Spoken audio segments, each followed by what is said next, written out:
Good morning and welcome to day 3 of the Media and Digital Platforms Market Inquiry. We have an interesting day planned. So our first stakeholder is from Mediate Media. We are then followed by our data scientists to assist us in understanding AI. And then in the afternoon slot, we've got the Mail and Guardian. So welcome, Bulela. Thank you for making the time to come and speak to us. I think if we could get your presentation, but maybe begin with also a little bit about Mediate and what it does, and then your inputs to the inquiry. Fantastic. Thank you so much, James and Paula. I think today I got it right. I didn't call you chairman. But thank you so much for this opportunity, and also to the panel as well. Thank you for affording us this opportunity to come through. We are going to be presenting today, but I think best is that I outline exactly who Mediate Media is, and also just to give you an introduction as to myself, who I am, and my history. I think that'll best kind of frame, the reason why I'm standing here, or sitting here today. So let me start off by saying, my name is Christopher Mcinga. I started my career in a community newspaper for Caxton local newspapers. And I worked myself up to a level of being digital right-hand man to the then CEO, Bruce Sturgeon. I had to report to Bruce Sturgeon and also report through him to Piet Greyling, the late Piet Greyling as well.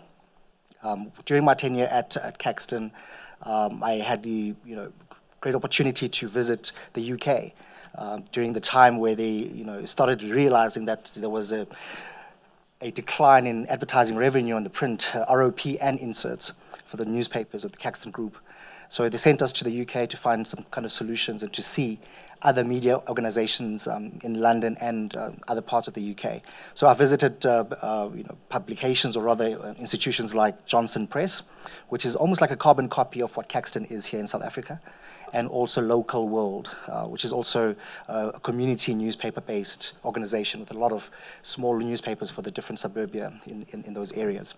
And I came back more depressed than going there, all excited, because one of the executives at Johnson Press said, "You see, Chris, you see that area there? There used to be a printing press, but we had to dismantle it and sell it off for scrap because the audience has migrated to online."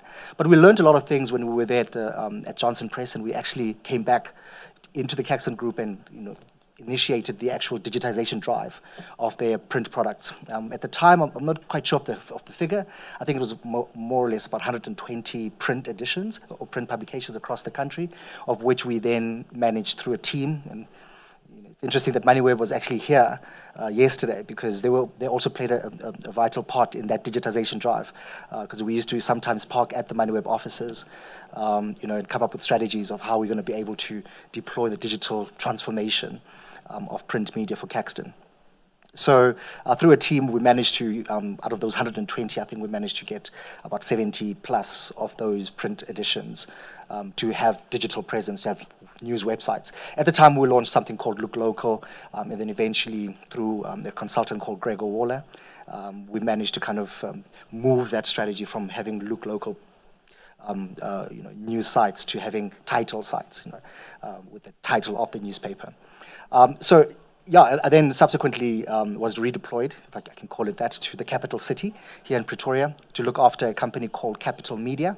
Now, the composition of that company, I'm not sure if I can actually share, but so that was another beast that I had to kind of handle, having over 379,000 newspapers being produced by the Record newspapers, which falls under Capital Media, delivered door-to-door, knock and drop operation on a weekly basis, right?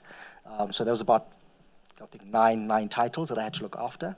I then realized that my passion really lies within township economy, in rural areas, and language, because I saw in the Caxton Group there was not that much of a variety of publications that had diversity in languages, because I'm really interested more in the vernacular, mother tongue, the township economy and what's going on there.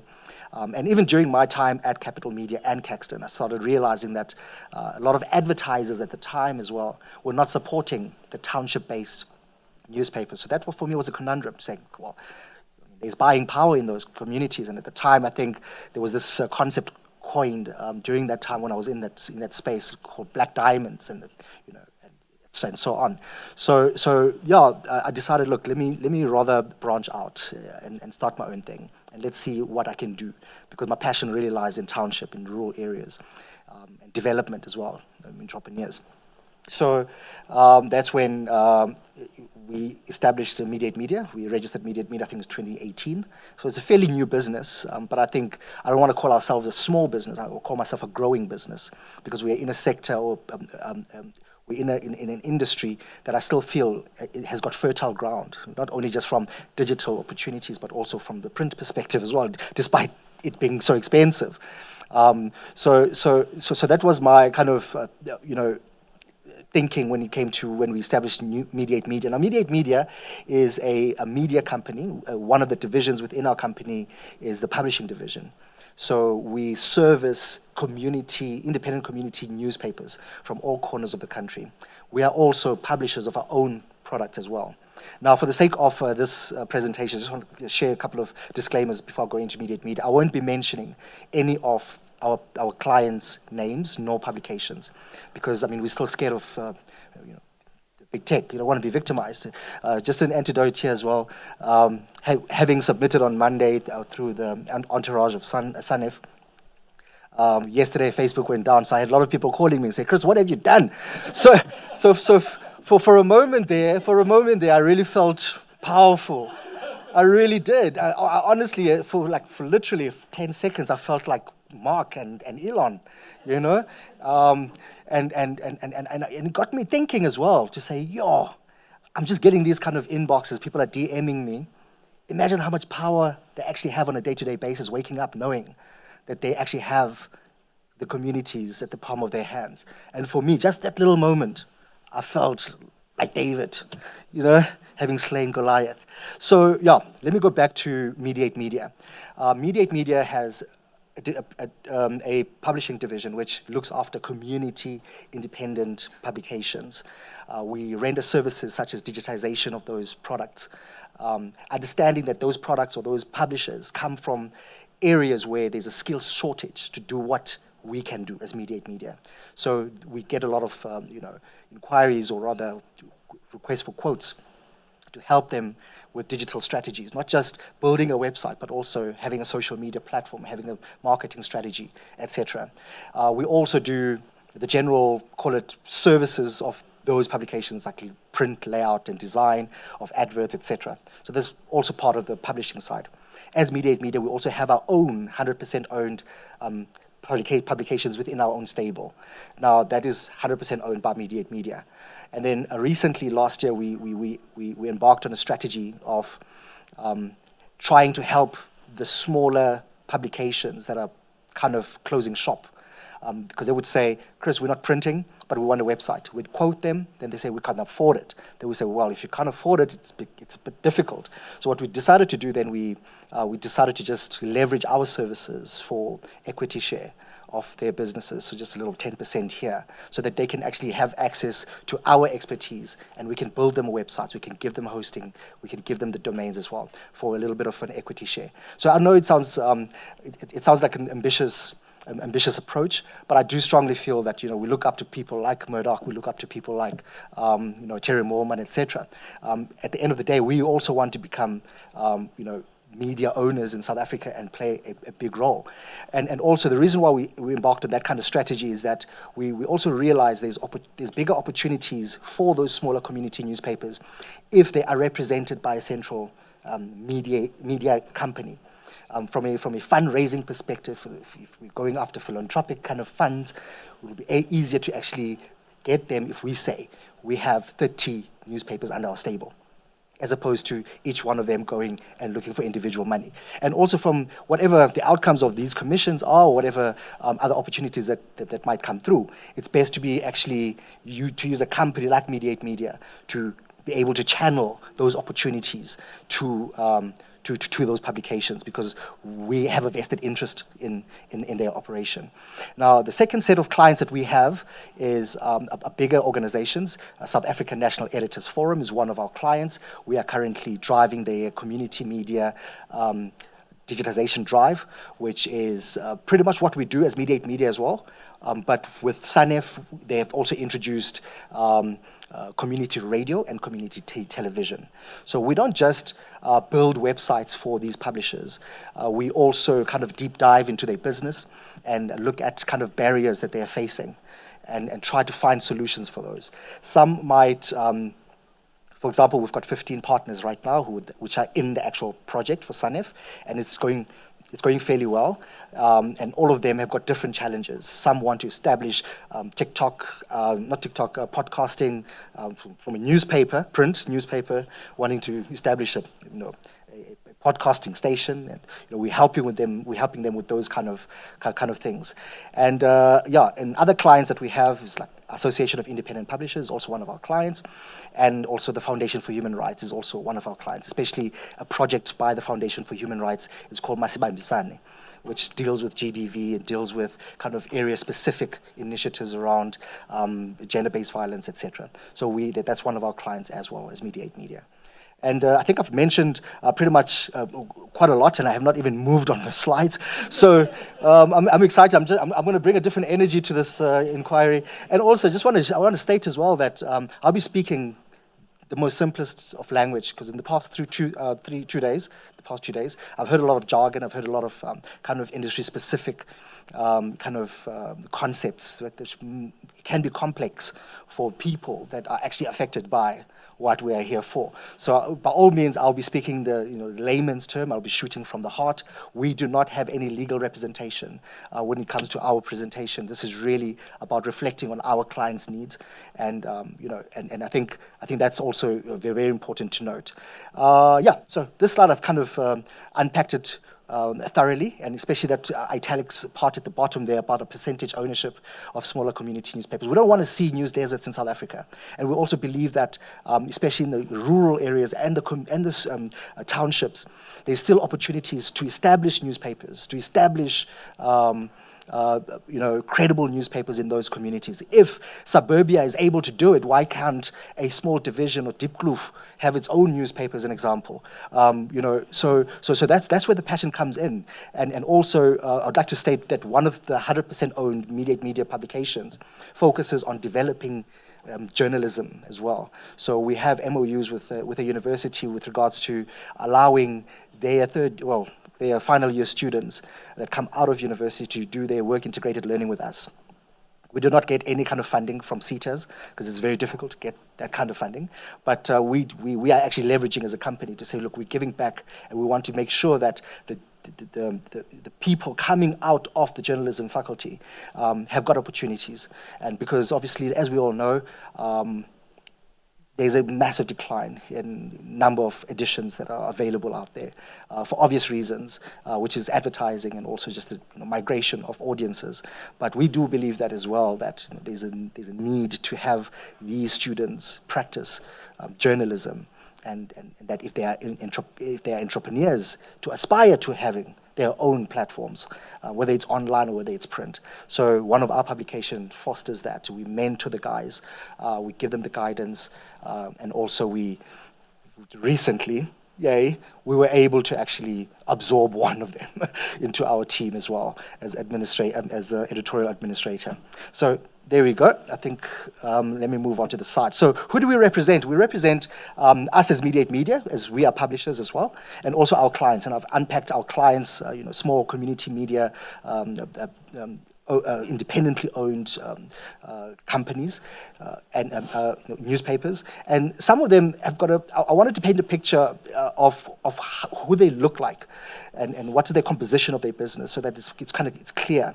So we've noticed that some of them used to work for a Caxton or a Media 24, and they branch out and they start their own thing. Some of them come from a sales background and establish a newspaper and get proper reporters to produce the publication. Some of them are one-man shows. They're a writer, reporter, distributor, layout artist, salesperson, one-man show, all right? And some of them, yes, are hand-to-mouth operations, meaning that when they see or when they receive a kind of a vacancy ad from a municipality, then there's a rush. We're going to print 5,000 copies. Chris, let's get it done. Let's put it together. We've got the content. We've got the articles. So they will put it together just to service that kind of need. And then some of them are really sustainable in a sense of printing monthly, consistently.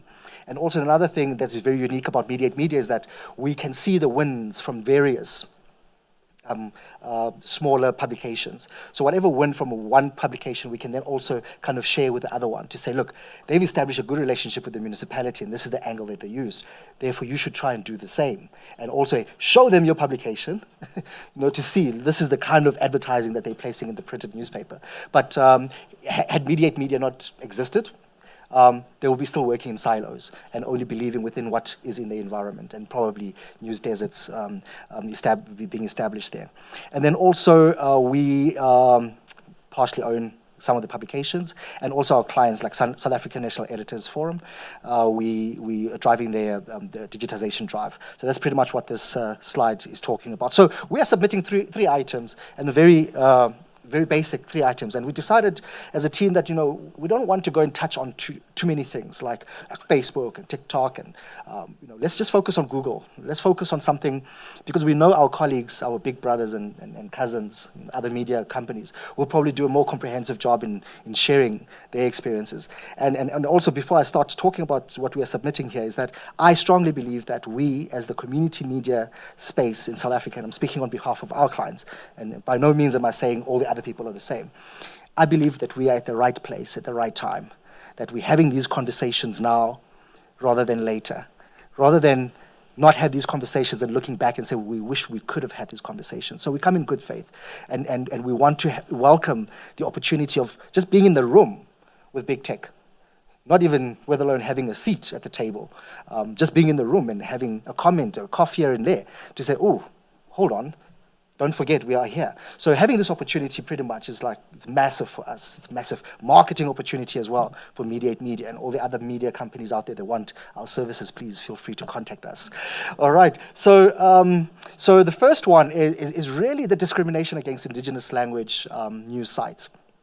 Now, what we mean about this is that, aside from Google not prioritizing community news, we also feel that there's a discrimination when it comes to the indigenous language websites. I understand that they've got a Google News policy in place, and they allow the crawlers to pretty much crawl and feature news. However, there's a lot of kind of work that needs to be put in, especially that of having constant publishing online. So if you're a new guy and if you're a new publisher and you are publishing indigenous language or just perhaps English, it's going to take you a long time to actually start featuring on Google News, because I do understand they're talking about things like authority, they think things like the expertise and the trustworthiness, but that can only be done when you have got a lot of consistency.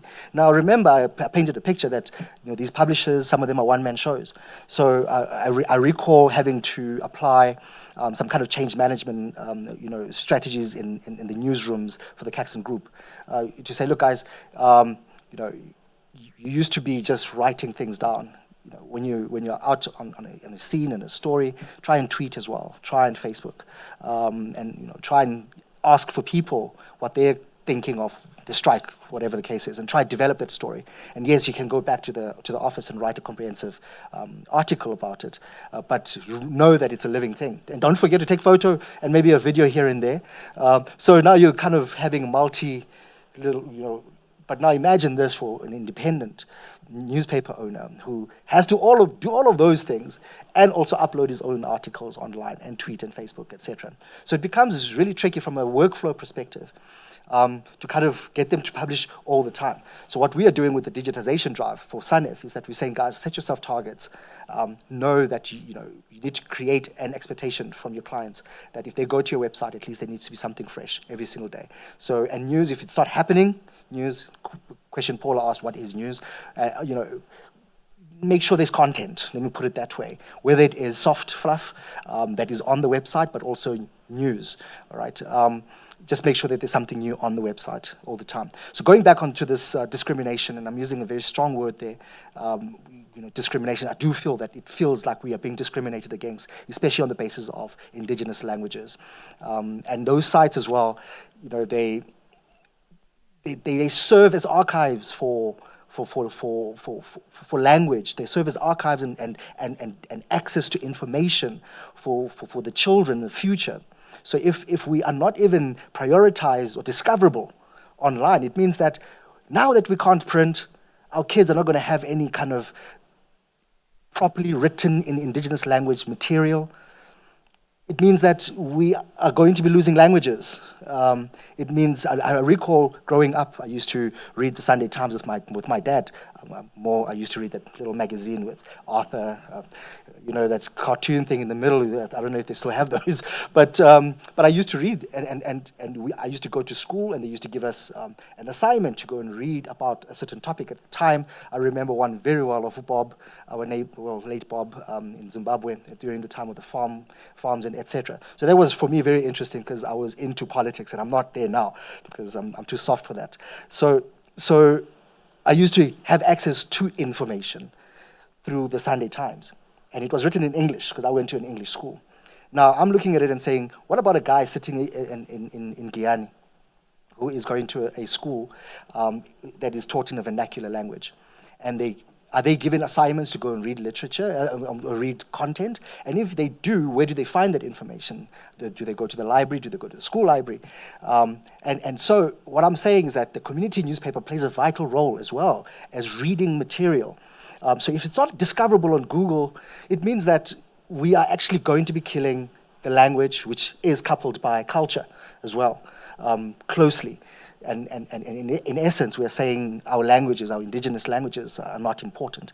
They're not really prioritized by Google. I don't want to go too much into this because this is really it's emotional for me, because I strongly feel that we're going to be losing our flavor as South African, our authenticity and our culture in communities. So yeah, that first submission, I will kind of talk in general about it in other slides. And the second one is that of AdSense. Now, did you know that Google will not allow AdSense or display ads to be visible or to be shown on indigenous language news websites? So it means that we've got no opportunity whatsoever to ever get a little taste of digital ad spend. So we are excluded from that conversation. Yes, I do understand that they have about 49 official supported languages that they allow AdSense on. And for South Africa, it's only English that I'm aware of. And unfortunately, that kind of leaves a bad taste because are we saying that credible news sites that are of authority, that are trustworthy, that are prioritized, need to be in English in order for it to kind of attract buyers from their advertising? I don't know. Like I really do strongly feel, and like I said, I'm shooting from the heart. I'm talking layman's term here. What does that look like for an aspiring publisher coming out of university or having served or having retrenched? Let me go that direction. Having been retrenched from a big media organization, and they want to start their own newspaper. And they want to start it online because that's where their traffic is, that's where the audience is. And are you saying if they write in indigenous language, they're not going to be able to monetize? Look, I come from the school of hard knocks, pounding the pavement, selling advertising door to door, entering a panel beating shop and waiting for that person to finish doing a quote before they come talk to you. Okay, so we know how to sell direct advertising from clients. That cheese has moved. It's moved now to digital agencies within communities. We used to be able to get that money for the printed newspaper because we had something tangible to show, and they also were reading it. Now let's paint this picture as well, just in terms of just the advertising space.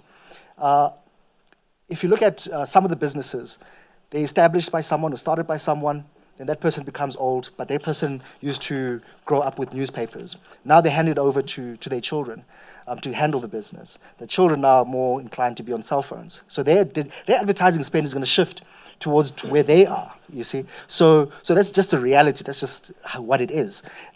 They're already, the cheese has moved, and we need to find new cheese. And to be excluded like this, just because you are a publication that is written in indigenous language, it means that you are not going to feature at all, unless obviously you go through company that aspires to also have ad servers like Mediate Media that's going to service this kind of market.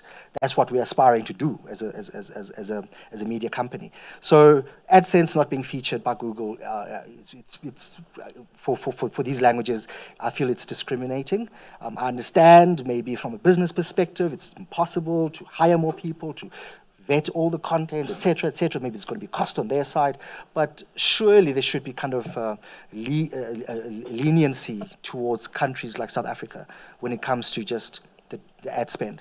Now, on ad spend as well, look, at the end of the day, I know that we're not going to be making thousands and thousands of rands because ad spend, AdSense comes with the traffic. You know, that goes to the next submission that I'll be making now. But with AdSense, we're just saying we just want a taste of digital revenue for publications of indigenous languages. Because we know the publishers that we service that are English, they do have AdSense, however, they're not generating that much money, all right? So now that goes to my third submission here, is that those smaller English newspapers that are running AdSense, there's a high threshold. Before you can cash out money, you need to reach at least 1,000 rand. And then obviously it's all about the numbers game. The more traffic that you have, the more likelihood you're going to be generating money. And it's not going to be a lot of money. Now, I'm not saying that Google needs to kind of put the bar down. I'm saying perhaps the CPM model needs to be looked at and maybe prioritize a higher CPM that will go to publishers as opposed to such a small amount, because we're not playing in a numbers game in a community space. Let's look at it in the context of a small community, let's say 20,000, 25,000 population. Let's say half of them, from a literacy perspective, okay, let's halve it like this. Let's say 25,000, and then we say half of them are most likely not going to be online at all, okay, because of the cost of internet connectivity, etc. Now you half of that 25, okay? Then you halve it again based on literacy and likelihood to kind of want to read news, okay? Then you halve it again because of news avoidance, okay? Then you halve it again because of age group. So now you're looking at maybe just generating 2,000 page views or unique visitors or page views per site. So you generating a lot of money from that is highly unlikely going to happen. So I don't know what the answer would be, but I would really like to say that, you know, we have to look at it from a different perspective. Let the content that we are producing, especially that in indigenous languages, become more expensive because the cost is high of producing quality journalism. There are real hard costs. Now, I'm speaking from a layman's perspective. The first one being fuel price is high. Just living is high. The cost of connectivity to do your research is high. Then there's also, you need to eat at the end of the day. That's high as well. You need to live. So in producing content, quality journalism, and it not being that much appreciated from a monetizing perspective, I'd say that, you know, it's a bit disjointed. We need to value our content higher than just generative stuff that's being produced now, and that seems as if it's the one that's been prioritized more by Google. They pretty much double dipping in a sense, prioritizing other stuff online and deprioritizing the real content.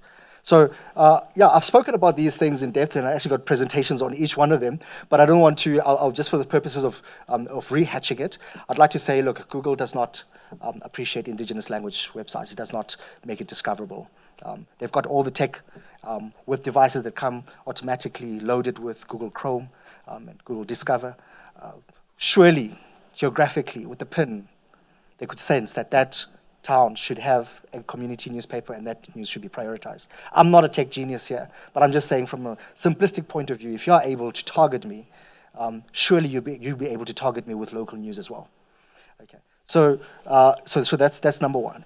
And then the second one is AdSense, just to reiterate, 49 supported sites. And also this was a policy just recently, published, I think in 2020.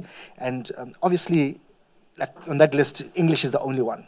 And I repeat again, it feels as though in order for you to be a credible news source, you need to be writing in English. For me, it's a swear word, because the thing is, you're saying that a journalist that's writing in an indigenous language is not credible. You can look at it both ways.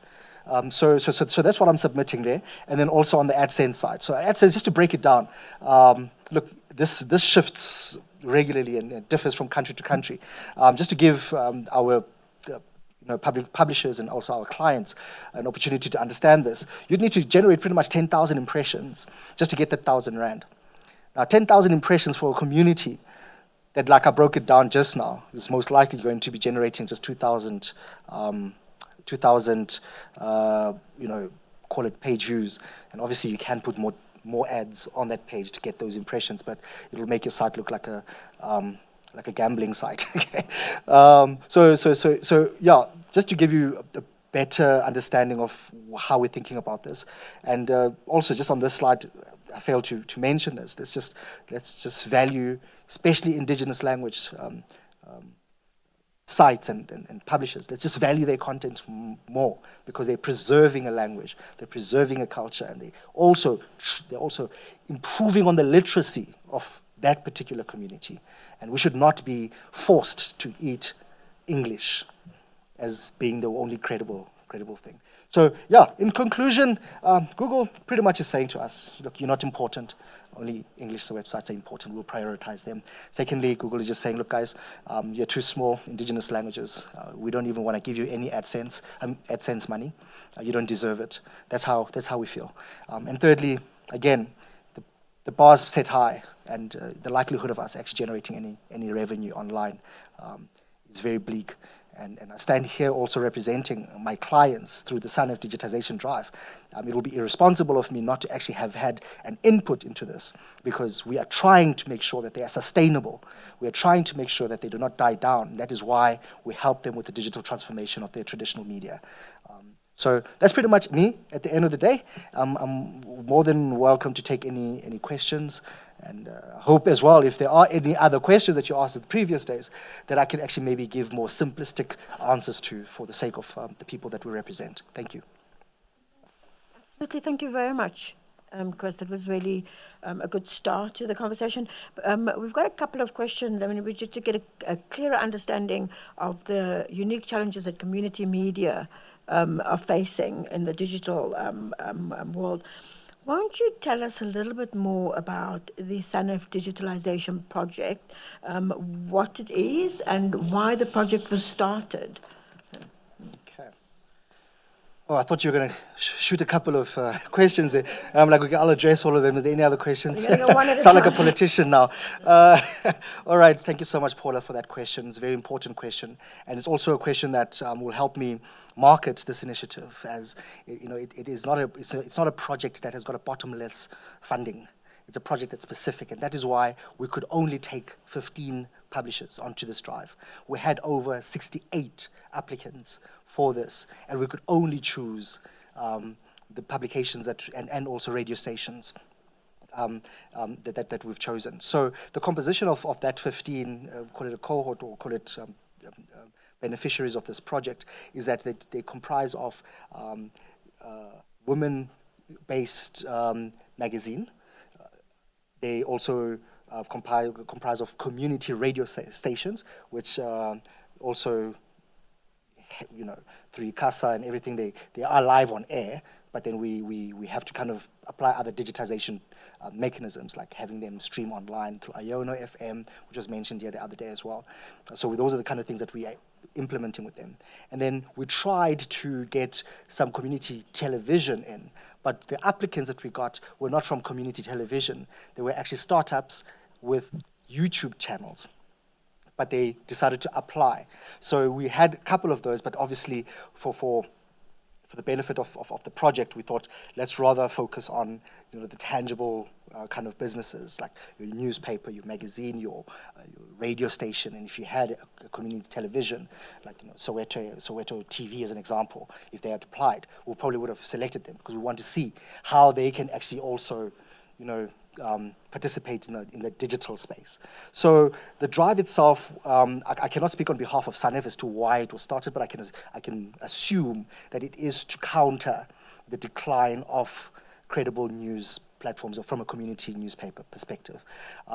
They are shutting down. So we need to kind of move where the cheese is per se in terms of the audience migration. So I think SANEF's thinking here was also to say, look, from how can we save these publications, but also make them sustainable, self-sufficient. They can supply for themselves. And that's why I'm here today. Say, look, hey, it's a difficult question to ask because, look, I drive a hard sell when it comes to our partners. I tell them straightforward, guys, after this 12-month period, you will pay for your domain by yourself. You will pay your hosting for yourself. You will still continue to produce news for yourself. So from day one, start making sure you start monetizing and trying to find money. And then we help them as well, not just to build websites. We build the websites for them. We teach them how to run their website and how to market their websites. Some have got aspirations to setting up TikTok accounts. Some have aspirations to set up podcasts. That we best advise them of the best practice and how to do it. Obviously, from our side as well, we're learning as Mediate Media. From this project, we will be able to take on any other project as well and replicate the wins of this particular project. So I really commend SANEF for actually initiating this. And then the other question, other part of this drive, Paula, is that we also established a community media support services brand and website, Community Media Support Services. Now, Community Media Support Services is a website whereby all the other participants, or all the other applicants rather, that were not successful for this drive, they can go onto that website and have access to tutorials on how to publish online, how to market your website, have resources, presentations that we give the guys that are in the project, but they also have an opportunity to participate in there as well. And we also have a paid version of the Community Media Support Services, which is available for anyone who wants to participate in the digital, call it media landscape. We also have a paid version of that support services, and for a fixed fee, they will get reduced costs for things like hosting, things like domain registration. They will have access to our developer at a reduced cost. Because if you have to sit down with me and you say, Chris, give me an hour, that's a consulting fee. Because it's your business, it's not mine, and you want my help. So we give them access to those expertise as well. And there's other things like being invited to training. So we're having bi-weekly, Monday at 10 a.m. training where we invite via Zoom an expert in a specific topic, and then they'll have access to pop in training to gain that insight. So that is the SANEF digitization drive, and again, I want to emphasize, it's not just about giving them a website. It's really about deep diving into their businesses and unlocking things like, is your rate card sellable? Where did you derive your rate card from? Some publishers base their rate cards on the competitor, or they base their rate card on someone else's rate card, but they do not know the science behind per column centimeter, or the science behind yields in a publication, the science behind advertising versus editorial space, and also keeping your publication, I'm talking now in particular, the print publication, keeping it away from being a catalog and rather being something that has got value. So we go into things like that, and also did the development of digital rate cards as well. And now I'm talking about directly sold banner advertising. So that's pretty much what we also cover in this digitization drive. I can understand the shift away from legacy media because of where audiences are shifting. But given the size of community media, Chris, I'm wondering whether you have determined whether there is a sustainable path for small media online, given the current digital market and also the platform rules. Yeah, I'll attempt to answer that question, Paula, because I think you're bringing the concept of size of the communities and also this sustainability trajectory within that space. again, I'd like to emphasize, the community media space is still fertile. There's still some space for players. Whether we are small parts of a bigger picture, let's rather have those small parts of this bigger picture. The more we can have new, call it platforms also participating, maybe then there would be a need from, let's say, Mediate Media to establish an aggregator that's going to prioritize those smaller little parts. So for us, we're looking at it as Mediate Media from a long-term perspective, saying, look, if we support these guys and we maintain those smaller ones that are existing and maybe we get more established, we then can kind of create our own ecosystem and prioritize our own content through an aggregator of some sort. So yes, we are trying to play within that space, and also we see commercial opportunities in that space as well. For example, by June this year, we should be establishing our own ad server, white labeling an ad server that exists, and servicing ads through these community media websites that we are building. And we see that as a value, as valuable, because the likes of the GCIS can use us as a distributor of government communication through our ad server.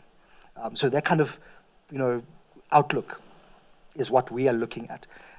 Yes, we know that we stand no chance from a sustainability point of view with them operating in little silos, but as a collective and being smaller parts of a bigger picture, I think we still can keep, especially indigenous languages, out there, credible news out there, community-based, targeted, hyper-local content out there. Yeah. I hope that answers your question, Paula. I mean, to talk a little bit more about your own personal experience moving from print to digital. I mean, I understand that when you shifted, that a lot of your print advertiser didn't necessarily shift with you, but went directly to Facebook and Google. With their advertising. Could you speak a bit about that? Sure. So I'll draw you more experience from my days at the community newspapers, Caxton. Okay. We saw that. Well, I saw in particular, because I had to establish a digital department, one of the first digital departments in the Caxton group, which then was replicated across the provinces.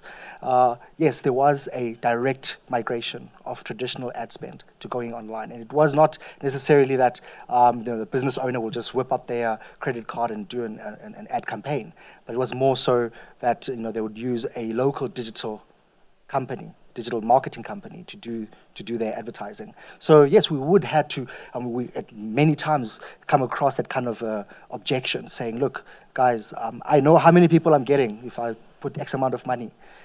And then Paula, I'll just segue onto that as well, because as part of us, sharing our pain points, I also want to share some thinking there around that as well. So if the likes of Facebook, and I thought I would not touch on Facebook, but if they are able to project how many people this boost is going to reach, surely they can put value to that. So the maths is there. It's just a matter of how do we then compensate the originators of that article, of that content, and channel that revenue to them, and then taking the agency commission. So I'm repeating agency commission, because I just think this is so simple in my head, that they're just an agency. The originators of the content need to get the bulk of the money, and then the agency, which is the distribution channel, needs to get the agency come. If they work hard, everyone gets paid, and they get more money, and they can do it. So anyway, so let me go back to your question. The drop-off was mainly from smaller businesses and not so for the bigger guys. Okay, so if you look at the new community newspaper print business, you would have seen as well within your communities that you live in that there's been a kind of a pinch factor when it comes to the pagination of each publication, and more so that there's now more inserts than there are ROP, newspapers. So I don't want to use the swear word of community newspapers becoming now carriers of carriers of catalogs, but it's evident, it's right, it's there.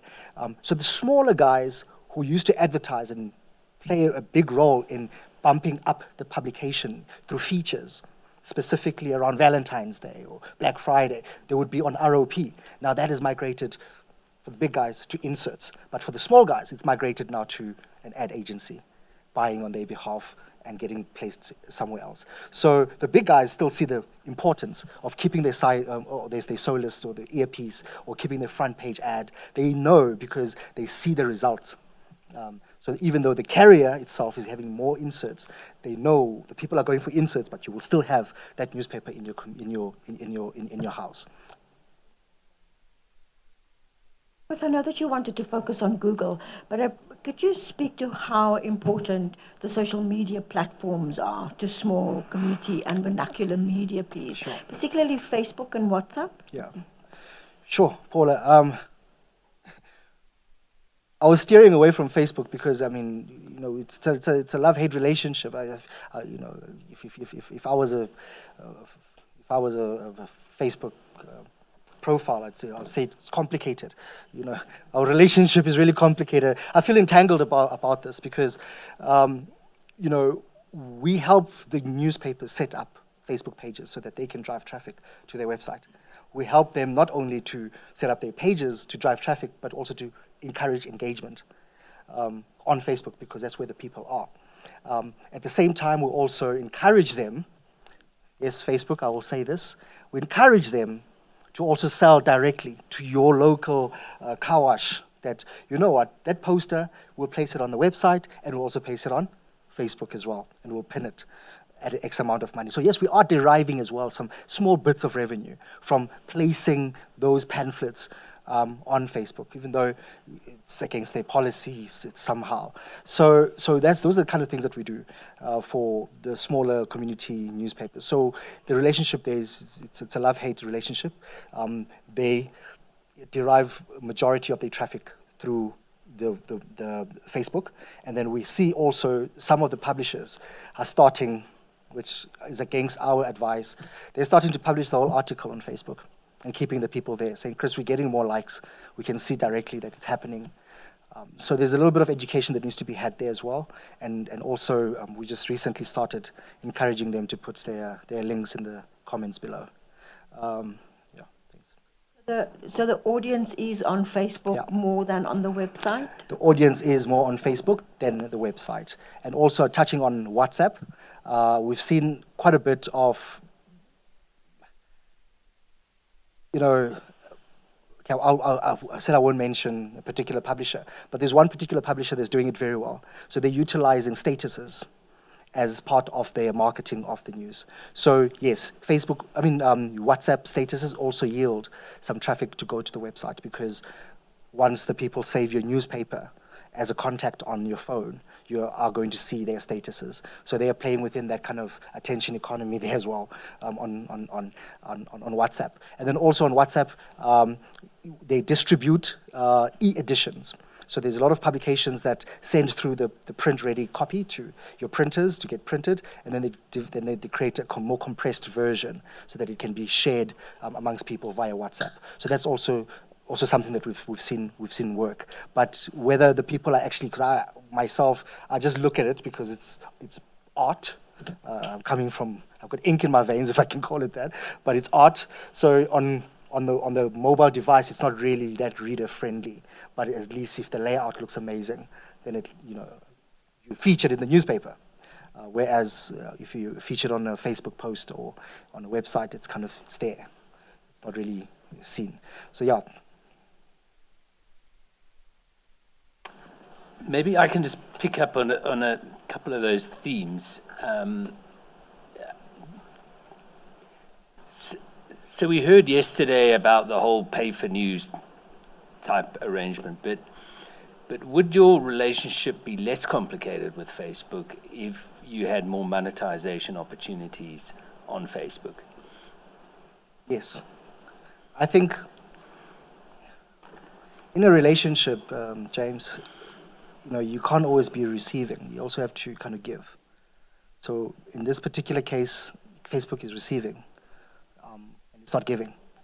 And it's an entanglement because it's an abusive relationship, for lack of better words. So yes, if there were opportunities to monetize or have a revenue share of some sort, then I think we don't need counseling. marital counseling. Okay. I think we're taking this metaphor too far. But yeah, I think in particular, if they were forthcoming to sharing a little bit more and having these kind of discussions, we might come up with an amicable solution.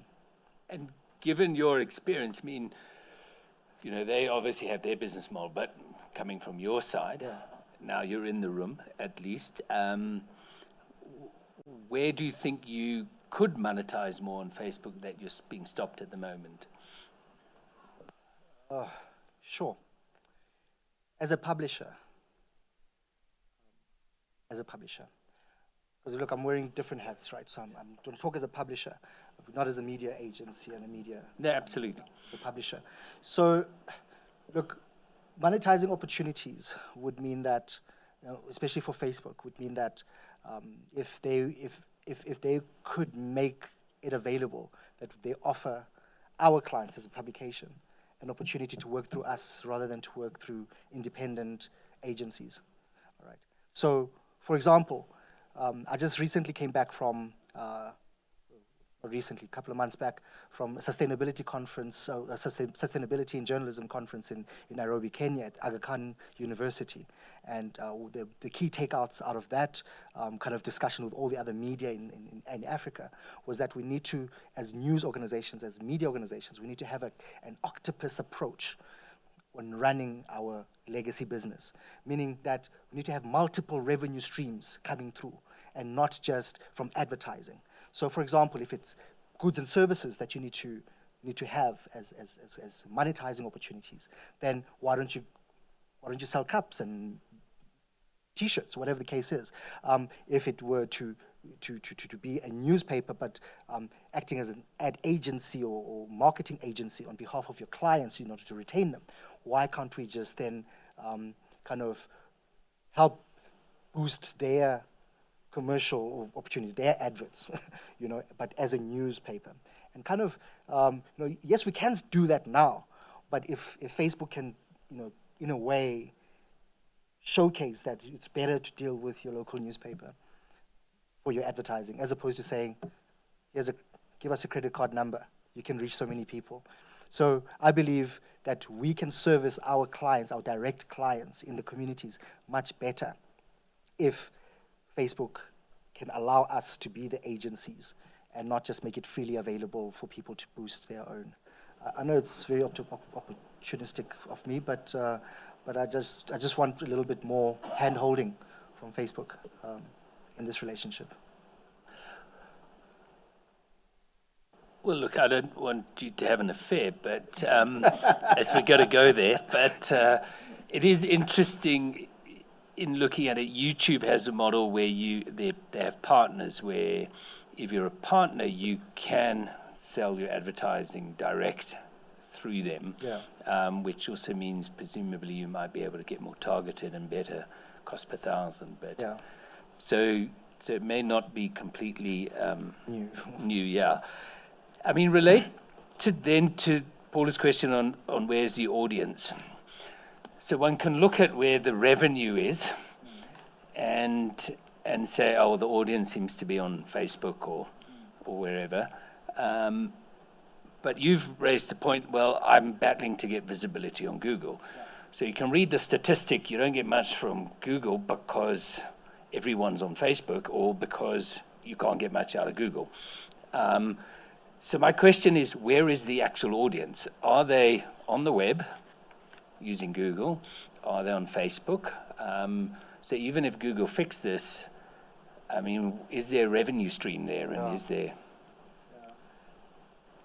I'd say categorically that the audience on Facebook, they're on social media platforms, if I can just generalize in that way. You know, yes, Google is there for search. For some people, it's really to find how to do things or do homework and research. And pretty much all we're saying is that Google is pushing news to you, I mean, through discovery and Google News. We're not featuring there at all. So, but the audience is engaging on Facebook. And some of them, you know, I'd like to say that there's a need as well within this space, especially the community media space as well, for news literacy. So, you know, to kind of, I know I'm segueing into another topic now, but we need to help our readers as well to discern the difference between credible news and disinformation or misinformation. So that's lacking already there. So it's dangerous playing ground there on Facebook, and that's why I want to touch on this conversation, because it's so complex, it's very convoluted. Or, you know, so the audience is there. They need to be taught what is really credible news and how do you fact check news, and some of them. I would like to say, and I've seen this a lot of times, where we publish something on a Facebook page, it gets shared, and people are just commenting based on the headline. They haven't read the article, and you're like, well, wait a second. This comment seems like they just read the headline and made up their own conclusion, and not actually diving deep into reading. So I'd say the noise, the club, is on Facebook. That's where the club is, all right? Restaurant is on Google. So there's more people on the dance floor here, and very less people settled down that are susceptible and willing to read news. They're sitting in a restaurant, a very quiet environment. So yeah, Facebook has got all the audience. Google, maybe if they were prioritizing our content even more, they'll be there.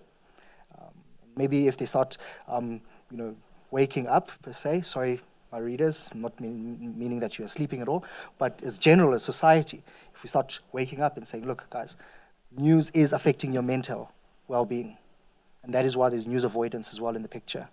And once you don't want to read and block all the news, you might want to get it somewhere else. And so if Google prioritizes languages, prioritizes geographic, community-based newspapers, because of interest of hyper-local content that means something to those people, written by someone with a face, that they know that this is written by that journalist, or that my child's photo was taken at a graduation or a matric dance, and it's featured in the local newspaper. They can focus on that and put it up and show it up on Google. I think Google would then be a household name rather than a device. I think they're just a vehicle. They're not a household name. I know you'd say you Google things, but I just feel that they'll have a stronger bond with the people that are using it, rather than it just being a tool. And then I just wanted to pick on something you'd said. I mean, we started on day one, and you were here with also questions around what is news. Yeah. But your Foundation for Human Rights is focused on gender-based violence, and especially the Masibambisane initiative. Yeah. And I mean, that is educational. So it might not fit into, everyone has this view of news, or maybe not everyone, but news being the sort of political events, the big events, the national events. You've now mentioned, having your daughter's picture from the matric dance in the local newspaper. So for your communities, what are the important things that you deliver that are not being delivered elsewhere? Yeah, very good question. And I think that's what differentiates us from mainstream media. It is that local touch. It is you knowing that journalist, carrying that camera at the rugby match. You know that if your photo has been taken, it might end up in the newspaper. I've been in the Graafrenet Advertiser so many times for my rugby and my golf. So that to me is worth clipping out and putting into, I don't know if you still have albums, but clipping out and keeping in the albums, right? So in that sense, whatever I believe is worth keeping to that particular person is news. Or whatever I can talk about with my friend at the tea party that I saw in the newspaper, I believe that is news, community news. Because yes, it's not hard news covering the 4 W's and an H. Obviously, most of them need to have that. That's the foundation, right? But I think if it's worth talking about, then it's news. So yes. Let me answer your question straightforward. Anything that's relating to problems in the municipality or issues that are affecting us, that's news in the community space. Anything that is breaking, yes. even though they can't break it immediately like a daily newspaper would. But if a house burns down, or if a shop burns down, people saw the smoke. They need to know what happened, and they can get that from the community newspaper. Thirdly, yes, it's school news, meaning your little Johnny's achievement with the spelling bee or whatever the case is. That is also news because I can talk to it and brag about it in the brag pages, right? And then also something that is dying, if not dead, it's the classified section. Obituaries, and also notices, and also the plumbers and the electricians that feature there. I know it's not news, but it's important as well because you need to find it somewhere. When that pipe bursts, you need to know where to go. And the local newspaper is usually where you would go. So yeah, current events that happen, and also entertainment as well. What's happening, what's on, what's coming up. So shorts and shades event happening. People want to know, where it's happening, and also once it has happened, they also want to see how I featured in that paper or what happened as the post-event kind of reporting. So those are the kind of fundamental pillars of the composition of a community newspaper. Well, thank you so much, Chris, for coming. I think it has been very insightful. Wish we had more time, but we are following up with questions and getting insights from people. And if there's also anything you feel that we didn't cover that is important for us or want to flesh out on anything you've said already, then please also just make a submission. But I think it is an emotional issue, as you put it, and there's no shying away from that, I'm afraid. And that's fine. So, I'd like to just conclude and say, last year through the Association of Independent Publishers and the American Embassy, they afforded us 10 publishers an opportunity to spend some time at Ohio University down in Athens, Ohio, in USA. And we went there very much expecting to see tech and to see things around digital and technology, etc. And you know what? We were faced with a realization that newspapers are not dead. Newspapers are still thriving in these communities, especially in the Ohio state, because we were exposed to the Ohio state, right? So there's still space for the printed newspaper. We've got publications like the Budget, which focuses mainly on the religious group. The religious group within a specific area. That newspaper is thick. I couldn't even put it in my bag because I probably would have been overweight at the airport. So, but the newspaper space is still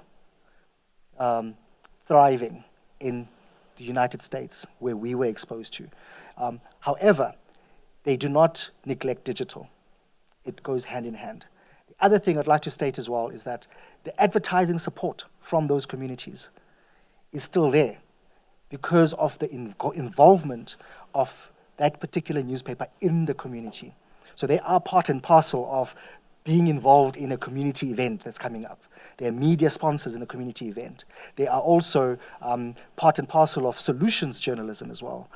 Things that are around not just reporting on the problem, but also finding evidence elsewhere and showcasing it within that community to say, come up with your own solutions based on the models that we have actually sourced. I mean, solutions journalism is something that we need to also focus on because it really is going to be, I believe, a saving grace to a lot of communities because it's evidence-based and also it's inspiring to kind of come up with those things. If people are not exposed to that, then they're never going to solve their own problems. And then another thing as well is the trip to Ohio University also helped us come back with more ideas on how we can transform our organization. Mediate Media in itself, we came back and we said, look, we need to restructure, we need to apply this and apply this. So all newspapers that are listening in today, you need to be agile. You need to be receptive of multiple revenue streams. You're not just in the business of news. You're also in the business of sustaining your business. Okay, so whether you are wanting to go after donor funding, whether you want to ask your audience for donations, whether you want to start up newsletters for email newsletters, try things out, share the learnings. And there's no one size fit all in this situation, and there's no silver bullet whatsoever. But if we can just learn from each other, that will really help. And I think institutions like Association of Independent Publishers and also South African National Editors Forum through its digitization drive is also aiming to allow people to see more information, see more opportunities so that they can sustain their businesses. So thank you, James, and thank you, Paula, and thank you to the panel as well. Thanks, and we're going to take a few-minute break while we set up for our next stakeholder.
We are back for the morning session, and our second stakeholder is Vukosi Marivati, the ABSA Chair of Data Science and Associate Professor of Computer Science at the University of Pretoria.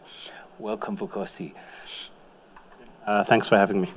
And we had specifically invited Vukosi partly to educate, I think, ourselves, the technical team and the public on AI, because it seems a bit impenetrable for most of us, but I'm hoping after this we'll be a lot more enlightened. So thank you for coming.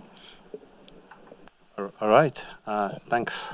So do I go on or? Yeah, you can certainly start your presentation and talk us through. We've got 2 hours, so we have plenty of time. All right, thank you for this opportunity and also for the introduction. Yes, I'm at the University of Pretoria, running the Data Science for Social Impact Research Group or Lab. I'm also a co-founder of 2 grassroots AI organizations that work to really make sure that African AI is something that we champion and make sure that Africans shape this ongoing revolution, both in AI in general and then in language, more specifically when it comes to Masakane. I also do spend some time at Delapa AI, which is an AI startup based in Johannesburg, and I sit on the board or a steering committee of the Lacuna Fund that funds the creation of datasets for AI, especially across the global majority, or global south, if there's a lack of a better word, inside there. That's our lab at the university, made up of many staff members, senior members, students, and about 70% of the work that we do is in the intersection of natural language processing and African languages, and the others is data science and society. And I hope by being here, I am also fulfilling our part in data science and society and making sure that we can form as a voice that people can trust. Given that we are a university lab, we do have some support from different organizations, as was said at the beginning, one being from ABSA for my position at the university, and then a number of research grants and gifts that we get from a variety of partners that work with us, whether supporting students, supporting postdocs, or supporting infrastructure that we need to go ahead and do our work.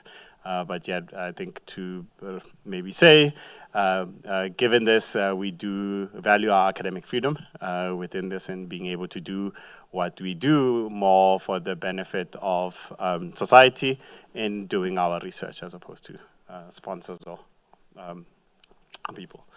What are we going to do in this talk? And as I said, thanks again for the commission for having me, the technical team, and then also to the public, is we want to build some understanding of fundamentals. I know for many, if we think back, is it 30th of November 2022, when a large language model became public and people started using it. It was a flashpoint. But there are things we can all get to understand jointly that get us to really know some of the things that happen in the back end. And as such, then we need to demystify and then share some food for thought in terms of thinking further than just this talk. So to kick us off, let's first start with actually what's AI and machine learning, right? Before we get to the fancy things. So we're going to go from 0 all the way to actually some of the services that you might be using on your phone or laptop. So what's artificial intelligence? In a classical definition, you have an agent, it exists in some environment, it takes action to achieve some goal, right? The humble South African robot lives at a corner of a street, right? That's its environment. It can turn from green, orange to red. Those are the actions that it takes, and the goal is to control traffic. That's an artificial intelligence, right? That's just to show that we build on from there. You can have a robot vacuum cleaner there. One of my twin daughters is looking at in our house. The house is the environment. It can move around. It can vacuum. It can avoid obstacles. Those are the actions that it can take. And then the goals are to keep the house clean. right? That's another artificial intelligence. And you can now start kind of thinking about systems that are like this everywhere. What's machine learning? So machine learning is a subset of AI that deals with learning patterns from data. You will hear these normally interchangeably used, but in just setting up definitions, we learn patterns from data. Right now, we're going to talk about supervised learning, specifically classification or categorization. So let's say I give you a surface. It's a flat surface here. And then I give you 2 data points. So their positioning is important, but then also is their color. So I give you 2 data points, one being red, one being blue, and I ask you in the future, if I drop a data point somewhere on the surface, so let's say here, what color would you predict it to be, given that I've given you those pieces of data before? So what you need to do is you have to learn some kind of a discriminating function. And the easiest one, given the 2 data points that we have here, is just a simple straight line that splits the surface into 2. And it says, anytime in the future, if something falls on the left of that line, I'll predict that it's red, even if I don't know what the color is. And if it falls onto the right of that line, I will predict that it's blue. Right, so that we've just built, that's our first kind of discrimination function or classification function. Yes, life is not that easy. Typically, you don't have things that are just as easy separable. It tends to be that your data is more complex. Because your data is more complex, the pattern you have to learn also becomes more complex. So you see now you've got almost like a quadratic equation, a line that is now squiggly instead of just being straight, right? Instead of just being y is equals to mx plus c. In this new one, anything that's above the line in the future, I'll predict that it's blue. Anything that's below the dotted line, I'll predict that it's red, right? So you can see that you can go from data, and then you can learn this discrimination function, and it's useful for doing predictions in the future, right? So this is classification. We can take a leap, a semester or 2 in AI and say, this is how we get to, you have systems where now you can take an image that you're seeing there and then push it through these, what you call deep neural networks, which is really a parameterization or that discrimination function. That's what that deep neural network has, is that function, and then it tells you at the end of the day that what you have in that image is a dog and not a cat. But that's what's happening. We go from that fundamental simple thing, you can now extend it to much more complicated models, and then that's what this model is trying to do in these spaces. So we might also have sometimes that we don't have that label. We don't have those colors. All we just have is dots everywhere.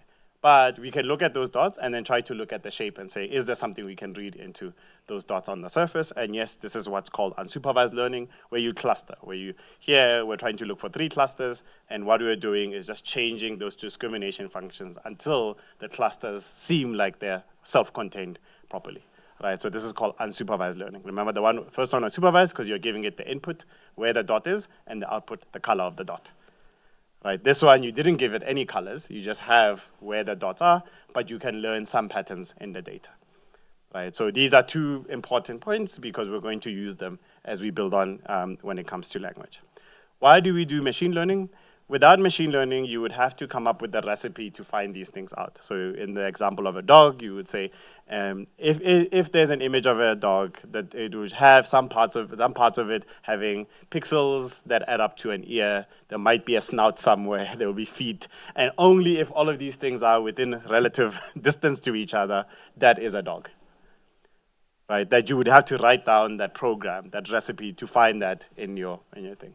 But with machine learning, you just feed it the data. You give it lots and lots of examples of the things that you want it to learn, and it learns that pattern itself. And that's why we're going through this major changes in machine learning, because now we can feed more data, we have more computational power, and the models can become bigger and bigger and bigger and bigger, and we're using them for many, many different things. Right? That's a major part of this thing.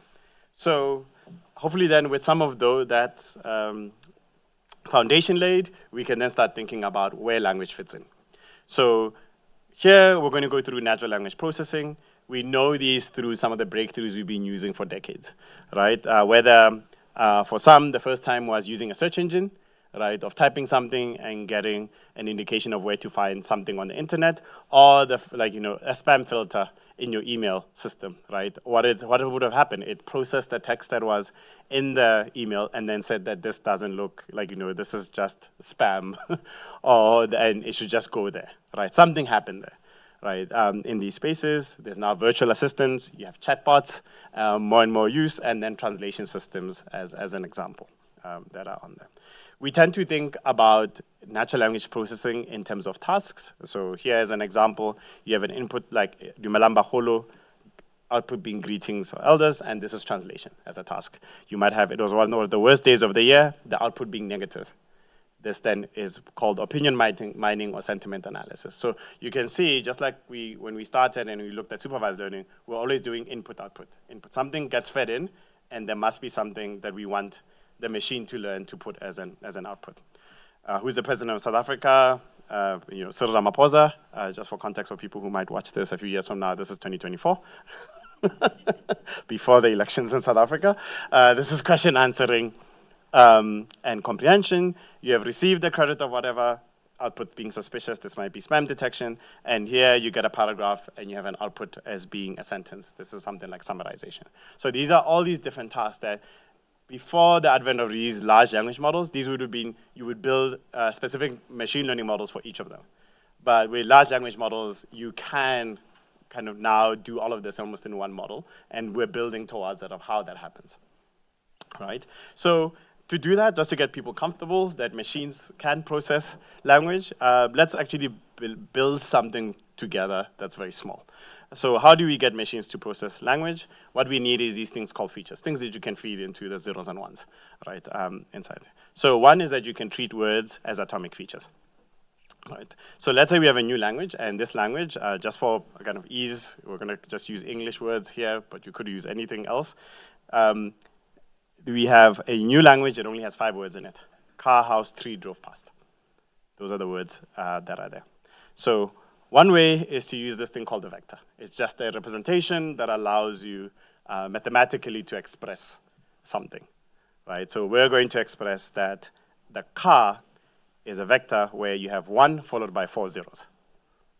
And hopefully you will get the pattern soon. House is 0, 1, followed by 3 zeros.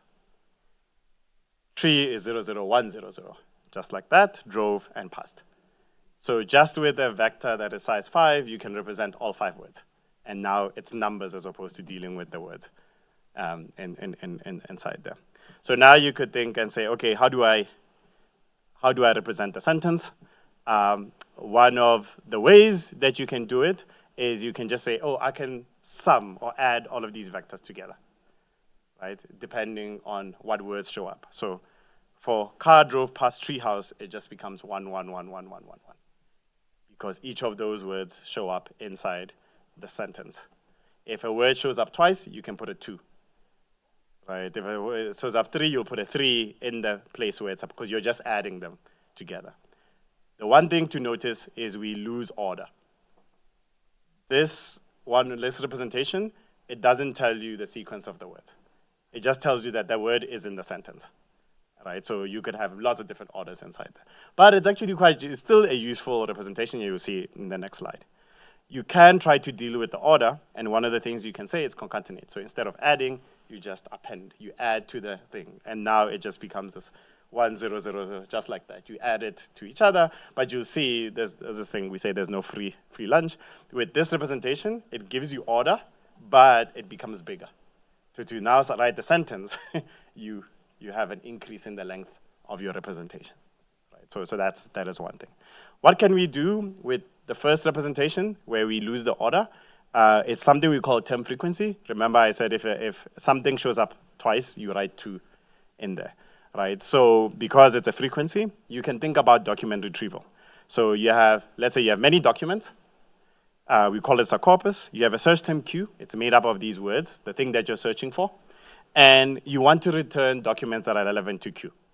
What you do is you count how many times the symbols you're looking for show up in every document, and you return the documents that have the highest sum of those words or symbols. So do you see how the first representation allows us to do document retrieval? Because all you need to do is say, oh, I know in the vector in this position, it tells me about this word. This is the word that I put in the query on my document retrieval or search engine. I'm looking for the word cup. And now it just says, oh, on all the documents I'm looking at, which one has the highest count of cup? And I return that to you.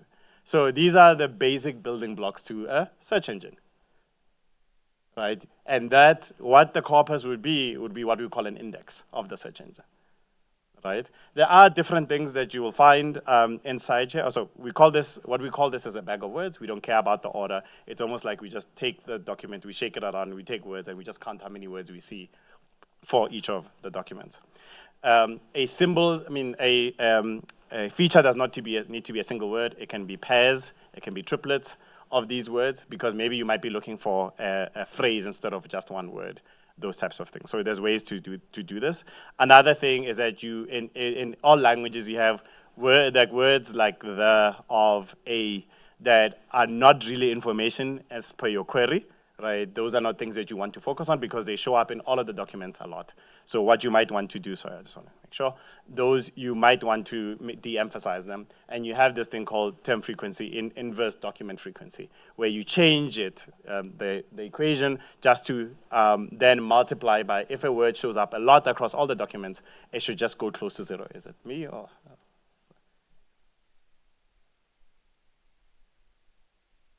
Okay.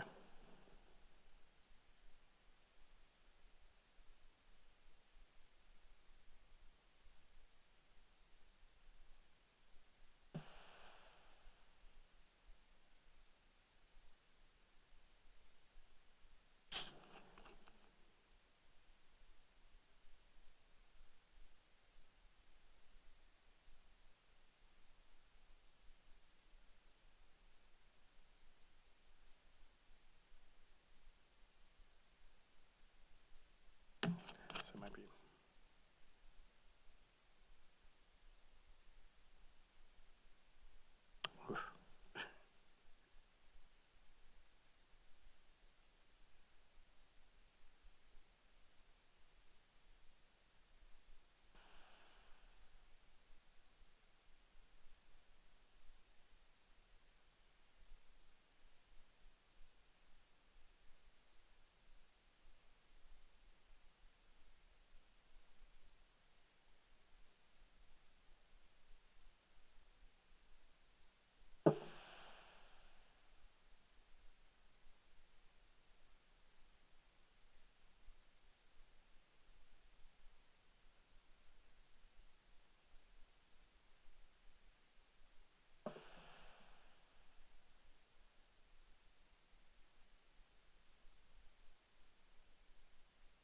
Back? Okay.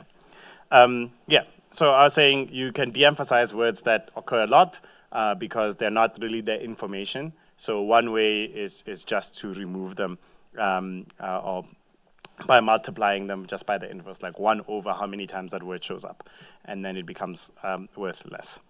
So yeah, we've built a search engine, and now we want to get closer to this language modeling thing, right, of what's going on. So in language modeling, what we're trying to do is also understand language semantics. So instead of just the part of we have the document being represented and we can do something with the document, we want to learn something about the language. And what I'll show in a minute so is ultimately it becomes math, and I just want you don't need to be scared. In this case, it becomes this math that you want to estimate this quantity here. This is called the probability of seeing a word given that you've seen in a sequence of words before. This actually has a common name that we all know and we likely use a number, like many, many times every day. This is autocomplete. Right, what are the chances, given that you've seen 5 words before, of every other word that is supposed to come next, and then we just choose the one that has the highest chance, and then we put it there? That's autocomplete that you see when you're typing in all of these services. So this becomes a very interesting thing, because if you can estimate this quantity, you have to learn things about the language, right? Some grammar, some, like, you know, the likelihood of seeing some things, etc. So it's a very interesting thing that you want to learn. And this can be used for generating text, which is the thing we're trying to get to on our journey here. So one of the things we can do, which has been the thing that I was scared about, but we will do it, is we can actually build one together here. We're going to build a language model live. So don't worry here, this is a Python thing, but it's okay. We will go through this. So here we start. We start with a couple of sentences. Sorry, I just wanted to make sure that this is big enough for people to see. This is a beautiful day. It is a beautiful day for ice cream. This is going to be our input data into the model we are about to build. So we'll get through that. Don't worry about that, but I'll talk you through. So what we're going to do now is go through these two sentences and try to take triplets of words. So 3 words in sequence and move a window across. You will see why. So we take those, and here's how they come out. We have none, none, this. Why is it none, none, this? At the beginning here, there was no word before the word this. So what we do is something we call padding. So we add to the beginning a token that doesn't mean anything. It just says we were beginning, but because we had nothing before, we're just going to say it's a none. And then another none, and then there was this. Then there's none, this is a beautiful day. So these are, we're now changing this into different data points. If you've got that, you can now look and count and say, how many times did I see the word none and none followed by the word this? 1 time, given our small data. I can then do this for all of our things. Now you make it into a pair plus the next word. So now you see this is a, we saw it once. Is a followed by beautiful, we saw it once. Is a followed by good, once. Oh, something interesting to note there. Is an a has 2 times that it shows up in our data, and with those 2 times, the next word is different. It's not the same word. So we can change this count into calculating chance or probability, right? So if we transform this into probability, this is what's going to come here.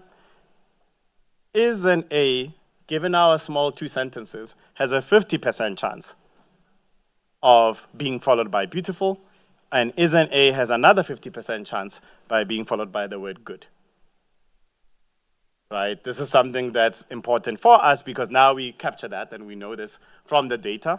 One of the things that we can then do, I'll skip that, is we can then ask the machine and say, okay, we're going to start with none and none. Can you tell me what the next word is supposed to be? After you figure out that word, keep on doing this. Unroll and keep on predicting into the future. So we've built the model. The model just keeps track of those probabilities. Everywhere else it puts zeros because it hasn't seen anything. It just puts numbers where it's seen the changes. And once it's done that, so for example, it says, this is a beautiful day. It is a beautiful day for ice cream. If we run it again, it might say, this is a beautiful day. It is a beautiful day. It doesn't say again, it is a beautiful day for ice cream. Why? Because at the is a, it has to flip a coin. One time it will say good, and then the other time it might say, good, like beautiful. You see, so now you see we went from just the simple representation that we've used. Hopefully we're coming back. I'm almost done with this one. We're not going to do something like this again. I'm trying to. Yeah. Oh, there's a corner there that's missing. Yeah.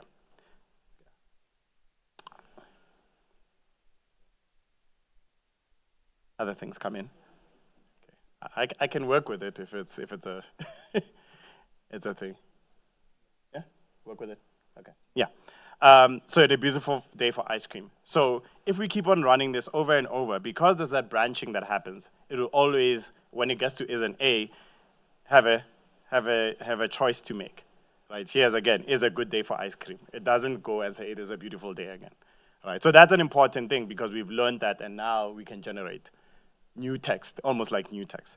Sure, this data is not a lot. What we can do here, we've got some data that comes from Government Communication and Information Services, and we're going to load a big part of their data. It's the Vukuzenzele publication, and we're going to focus on the English for now. And we can do this across, this is 2,300 articles, and we can then do exactly the same thing we just did with those 2 sentences with that, and welcome to live demos.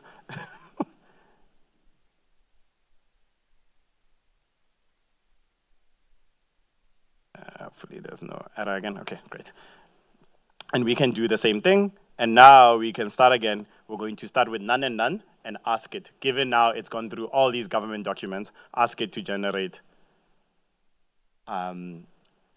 generate a text, and says there, the Ombud will intervene in matters of the outcomes of the past. Right, if I run it again, it will then start black women-owned businesses in the churches, synagogues, mosques, and all these things. So now we've just taken a huge data set and we've learned this big, what we call transition probability matrix, and now we can now start generating anything. It's not just learning the math or the statistics. We haven't done any big modeling as yet, but you can still do generation. Right, this one you can't ask it questions, and that's where we're going to be going in the next part of like, how do we get to a point where we see these machine learning models that now you can ask a question and then they respond, right? But you can see the building blocks have already started in this space. I'm just trying to see. I've loaded on my side.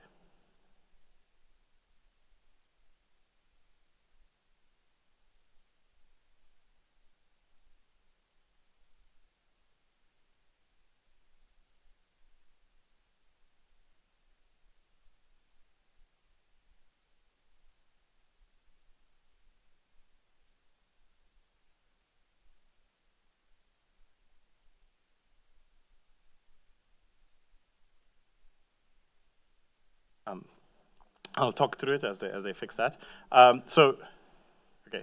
So we've dealt with now building what we call a statistical language model, and now what we want to do is actually there's opportunities for us to change this into that into that machine learning problem, right? That classification problem where you're going to have an input and you're going to ask the machine to learn the output. So one of the ways is that we can start with that process of just say, you have a set of words that came before. I'm going to give you those words, and we know now we can represent them as numbers, and we can put those numbers into our machine. And now we say, just predict what the next number is supposed to be. And you build a big machine learning model to do this, and you run it across lots and lots of lots of data, and then it learns what that sequence is supposed to be.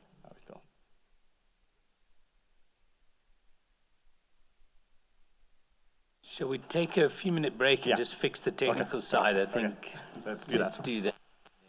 Then it's easy.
right, apologies everyone for the technical delay. We're back up and running, so please carry on, Vukosi. Okay, thank you. So as I said, we've now we looked at building something that's simple that allows us to do this autocomplete, but you can turn it into a machine learning problem where you take as input like a sentence, you remove a word, and you get the machine to learn what is the word that you've removed. Right, so this is where these models called transformers became very pivotal in 2017 when they came along because they could do this very well.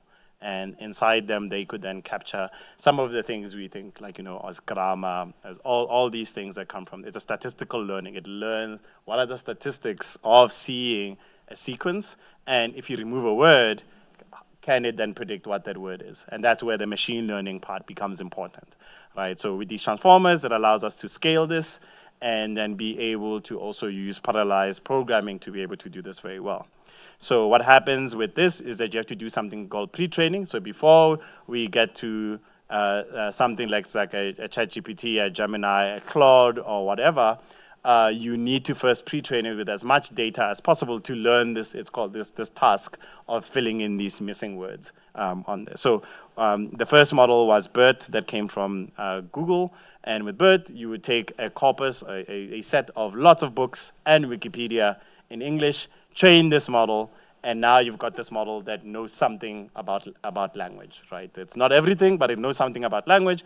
Then you take that, and then you fine-tune it. You continue training it towards your final task. One of these final tasks could be spam classification. Right, that's one of the things that could be there. Or one is that you can just tune it to start helping you, finish your sentences in your email. And this is actually, if you think about when BERT was released, was 2017, just after that, some of these features started showing up in people's emails. Right, so that's one thing. So now the supervised training or this fine-tuning is important because then you can then change it to many, many other tasks. And the tasks that I think a lot of people are interested in is how we get to these things of question answering. Right, so now you've pre-trained it on a large corpus to learn something about language, and then you fine-tune it or do supervised learning or supervised fine-tuning on a task. And this task now could be something like question answering. So here's a data set, for example, from it's called the Stanford question answering data set, has 100,000 question answer pairs. You're trying to get the machine to now anticipate that it's going to be given as input a question, and it must generate an answer that is related to that question. And if you give it enough of these questions and answers or prompts with probable answers, it learns to connect the patterns. Again, remember, the patterns of how do you answer a question. There's things like trivia QA. This one has 95,000 question pairs. And here's another one, which is Alpaca, which is a recreation of a model where you see, you give it, here's an instruction, that's here, and then give 3 tips for staying healthy, and then this is the output that you would have wanted it to generate. All right, so the machine learns from being given lots of these examples. And you can create them, and over time, then the more of these you have, plus the pre-training, the model starts generating these answers for you. So we've gone from just doing spam classification to now doing prompts. And if you do prompts, remember I had that task list at the beginning, you can just make those tasks just prompts. And now you can have one language model being able to be asked all of these different tasks, like please translate from this to this, and then it starts actually learning how to do that as part of the data. The thing that happened, though, that really brought us to most of where we are now is that it was great to get the machine to start, or the models to start generating answers, but sometimes the answers wouldn't meet the preferences of humans. All right, so you might generate things that are shocking, that might not be palatable, that might be biased. So one thing that happened was this Instruct GPT work that also came out of OpenAI in mid-2022, where it said that, no, what you can do is now, remember, you pre-train on a large amount of data for the missing word filling. Then you fine-tune on prompt question answering. And then you do one more thing, which is this called instruction tuning, where a human submits a prompt, they get a response, and then they have to grade if the response is good or not. And then this then closes the loop of getting the preferences that humans might have. So you could have these companies having lots of people who are just sending prompts, seeing responses, and then they grade or rate how good those responses are, and then the machine now learns to adjust. If you think about the early days of your big ChatGPTs, there was this question of, oh, is it left or right leaning? And it seemed that at the beginning, it might have, from political affiliation, was leaning one way. And as later, as people started complaining, it started moving another way. All of that is because people are trying to adjust this instruction tuning. It's part of this thing called reinforcement learning with human feedback.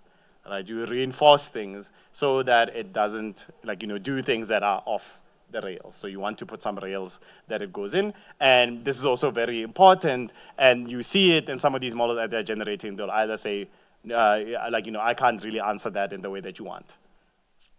Right? So you needed to have all of those pieces available kind of to you.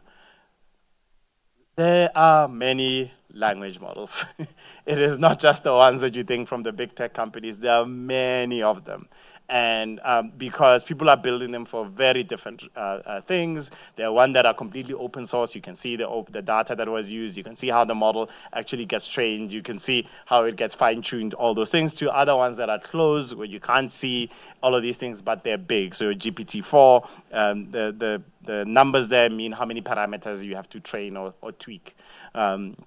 Right, when you have a y is equals to mx plus c, which is this linear, you have 2 parameters that you're tweaking, that you have to learn, the m and the c. And then here with GPT-4, you are at 1.76 trillion parameters that must be tuned. And you can think about how much training and how much compute, how much data is used inside there. And there's Gemini Ultra, and there's more are coming. And there's other ones that might be small, extra small, medium, large, those types of things. And this has really been a boom that has happened since about 2017 in building these models and getting to the point. At the beginning, we might have looked at Wikipedia, as I said, with the initial transformer paper for BERT that came out of Google. It was just Wikipedia and some books. Now you're trying to figure out how much data you can get from the internet to train these models. So in this section, I'll go through things to consider. Okay. For consideration, one is obviously we have to think, what's the source of this information that's being used to train these models? Is it credited? To whom? And did those people consent? They know that this might be used in this way. In some ways, there's this question of, is there compensation for some of this content, especially if you're thinking in not the right to research or fair use spaces, is there that part? And is also that if we're just using the internet as a training ground to get data, isn't it there's also the worst of the internet that comes into these systems? That's another piece on there. The other one for people to note is that there's this part of thinking that these are all-knowing machines. They are not. They skip also a big part of what we call information seeking, meaning that you typically you get some sources, you read the sources, and then you form your own opinion or a conclusion. So sometimes people think that these machines are, they've done that. And that's not necessarily what they've done. They've looked at, through the data that they've been fed, what are the things that are more going to be statistically popular, more likely to be a good response, as opposed to being, what if you yourself, given a specific context, if you read the source, you might come up with a different conclusion. Right, so that's another thing when it comes to these things. Okay. Then there are this work that covered on saying can you make these things too big? Given that they have blind spots of things they can't see, and these might then, have challenges with safety of using these models. There was also how we try to make them look like they are human in the way that they chat back and they respond, and this might then have unintended consequences, and we must think about, these limits.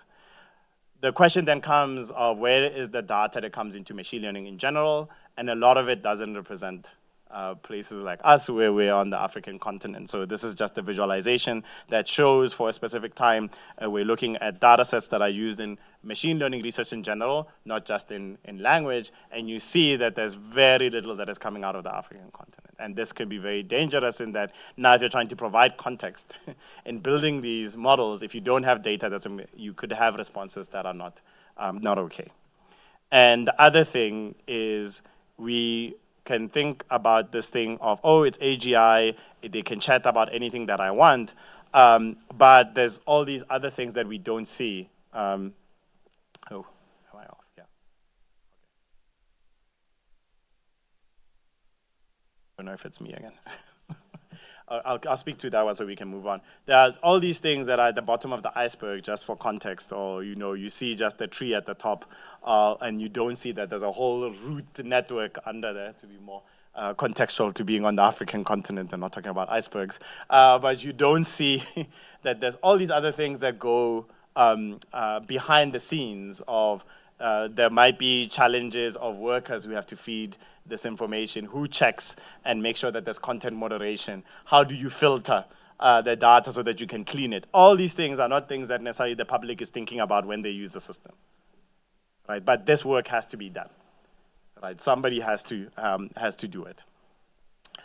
To close off, in some ways, as I said, we need a lot of pre-training data, and we need to think about where we get it. So we started off with Wikipedia. If we think about Wikipedia from the South African context, I'll give two parts as linking about 2019. That's where we had this table. So this was just thinking about Wikipedia in terms of how many articles are written in a South African language at that part. And if for English, there's 6 million plus Wikipedia articles that are written in English. If you think about Afrikaans, I think it's already gone over 100,000, but you're already a factor of magnitude down. Then you go to Sepedi and isiZulu, you're now in the tens of thousands, right? And my wife told me this, to remove and put a zero. isiNdebele, for example, doesn't have a local language Wikipedia yet. Right, so if you are using Wikipedia already for the South African languages, you're going to have challenges with representing our languages inside. And remember, for English to, the thing that you're getting good, a service when you're asking things in English and getting responses, you have 6 million plus. For the other languages, Chivenda, you were at 367 articles, right? And our demographics, as per the 2022 census, have also changed. It's Zulu, almost 25% of the country. It's speaking Zulu, then it's Xhosa, and Sepedi 10%. But the services for these services, they're not as good as that for English in one part. So Wikipedia is not big enough also. Just to also highlight this. And this is where crawlers come in, right? So crawlers is that you have these systems online that are normally used for search engines that they go around, they go to websites, they follow URLs. So what they would do is that go to a URL, find other URLs on the page, but then also download that page and put it into an index or a database. And then keep on following the URLs. And so it's like spiders, they move around and they crawl across the internet. And they download this, the data that's on the content that is on the web page into their databases, because this then becomes important for when you then go to a search engine and you type in a query. And they find the result, and then they show you that, oh, here's the thing that's connected to your query, and this is the URL that it comes from. Right? So that's where the search engine started, that's what. But now, you can use crawlers for different things. One, archiving the internet, so saving the content that's on the internet now. Believe it or not, websites do die, content does disappear, and also things change, and you might want to then have an archive of what the internet is like at all times, and you have projects that are doing this, like the Wayback Machine or the Internet Archive, that are always crawling and trying to keep copies of the internet. Then you can also use the same data to help AI learn. If you can then extract as much of this content that comes from the internet, you can now give these and train these models as well, because you now have so much content that is also in some ways diverse because it comes from a lot of content of the internet. You can then use this and you can filter. And this is where services like Common Crawl come in. So Common Crawl is an open project that aims to crawl the internet and make that data available for researchers to use, right? right? And there's another one called open web text. There's book data sets that just have books. Some of them are using only books that are already out of copyright. Some of them you might find have books that are still subject to copyright. You have social media crawls. There's people who are backing up things like or getting Twitter data, Reddit, all these services. I think Facebook a long time ago tried to has been working to close off access to their services, so you couldn't actually use APIs. And then X or Twitter in the last year or so have also reduced or almost removed completely their research programs where you could actually get data from them. But that was a big thing. And also post the big large language model year, that was 2023, a lot of these services have closed down free access to their content, their user-generated content, because they see it as an asset that now can be resold, right? So you have access to now this content that you can sell to all these AI companies that want to teach their machines things, right? So now, for us as researchers, we no longer have access to do research, but if you have enough money, you can get some kind of access, minus if there's now local policies that say there is a right to research and the platforms must give access, which South Africa at the moment doesn't have that kind of guarantee. And you might have scientific paper data sets like Archive and PubMed. So Common Crawl, just to provide context, as I said, it's huge. It's about 250 billion pages over 17 years that have been backed up. And it's always, the Common Crawl, it's always going and crawling the data set. So even if you might, for example, today block access to your website, but weren't blocking access to your website 5 years ago, they probably have your data from 5 years ago and going before. Right, so that's what Common Crawl has. As they say, they're adding 3 to 5 billion new pages every month. Right? And for context, I talked about Wikipedia, Common Crawl is 9.5 petabytes. Right, it's very big. And the models we're talking about when we build the LLMs are actually smaller than this. So what then tends to happen, just to highlight something else that happens is this bias thing, is that you are compressing what you are getting on the internet into these smaller models. And with that, that's why sometimes they also still have these blind spots. Because if you think about an image, when you take an image and you make it smaller, it becomes blurrier, because you're doing compression, so you lose information. The same thing is happening when you take these models. They're big, they take a lot of energy to train, but they're still not, it's not a one-to-one copy of what's happening on the internet. So that's another thing that brings up bias, into that if you don't have enough of a representation of your language, of your context inside there, it just becomes even more stereotypical, right, because of this compression. That's a high likelihood of that. So the models are trained up to a date. So you see some of these models, when you ask a question, they'll say, I'm only trained up to X date. What happens to incorporate recent data? And there's many ways to try and resolve this, but one is called this retrieval augmented generation. So you now, given everything that we've learned today, you combine a search engine and a large language model. So when you make a query, one query goes to a search engine to say, please bring relevant web pages connected to this query, take those web pages, add them to the prompt that I made, and then send that all to the large language model, and the large language model responds faster. So this then requires that your crawler for the search engine still has to keep on working. Even if you're not retraining the large language, because it takes a lot of time and energy, but you are able to still respond contextually faster with new web pages because you are keeping your database expanding for your search engine. Right? So this is called retrieval augmented generation, and it connects us back to some of the place where we started thinking about web crawlers, right? And thinking about search engines at the beginning. Then in terms of now the impact of paywalls and crawling of information, at the the advent of search engines, there was this thing about having these crawlers and of saying most websites have a robots.txt file, and this instructs these crawlers if they are allowed or not allowed to crawl that website, or can only crawl certain parts of it and not everything. And it's commonly used to do this, and in some spaces it's almost like an agreement between all these organizations in a more distributed way that we do this. But you can have a paywall on top of that just is like, in this case, it's a protection measure that then says like, put an electronic barrier that you can't see my content because you would have to have authentication to see it, right? And it can stop both a user and a crawler from seeing it because it can just be saying it doesn't discriminate. As long as you get to the URL, as soon as you want to get access to the content, it says, no, you must first log in one way or another. And this can also stop crawlers that disregard the robot.txt, right? Because the paywall can then say, like, no, even if we don't have you on our do not crawl list, we have the paywall stops the people in there.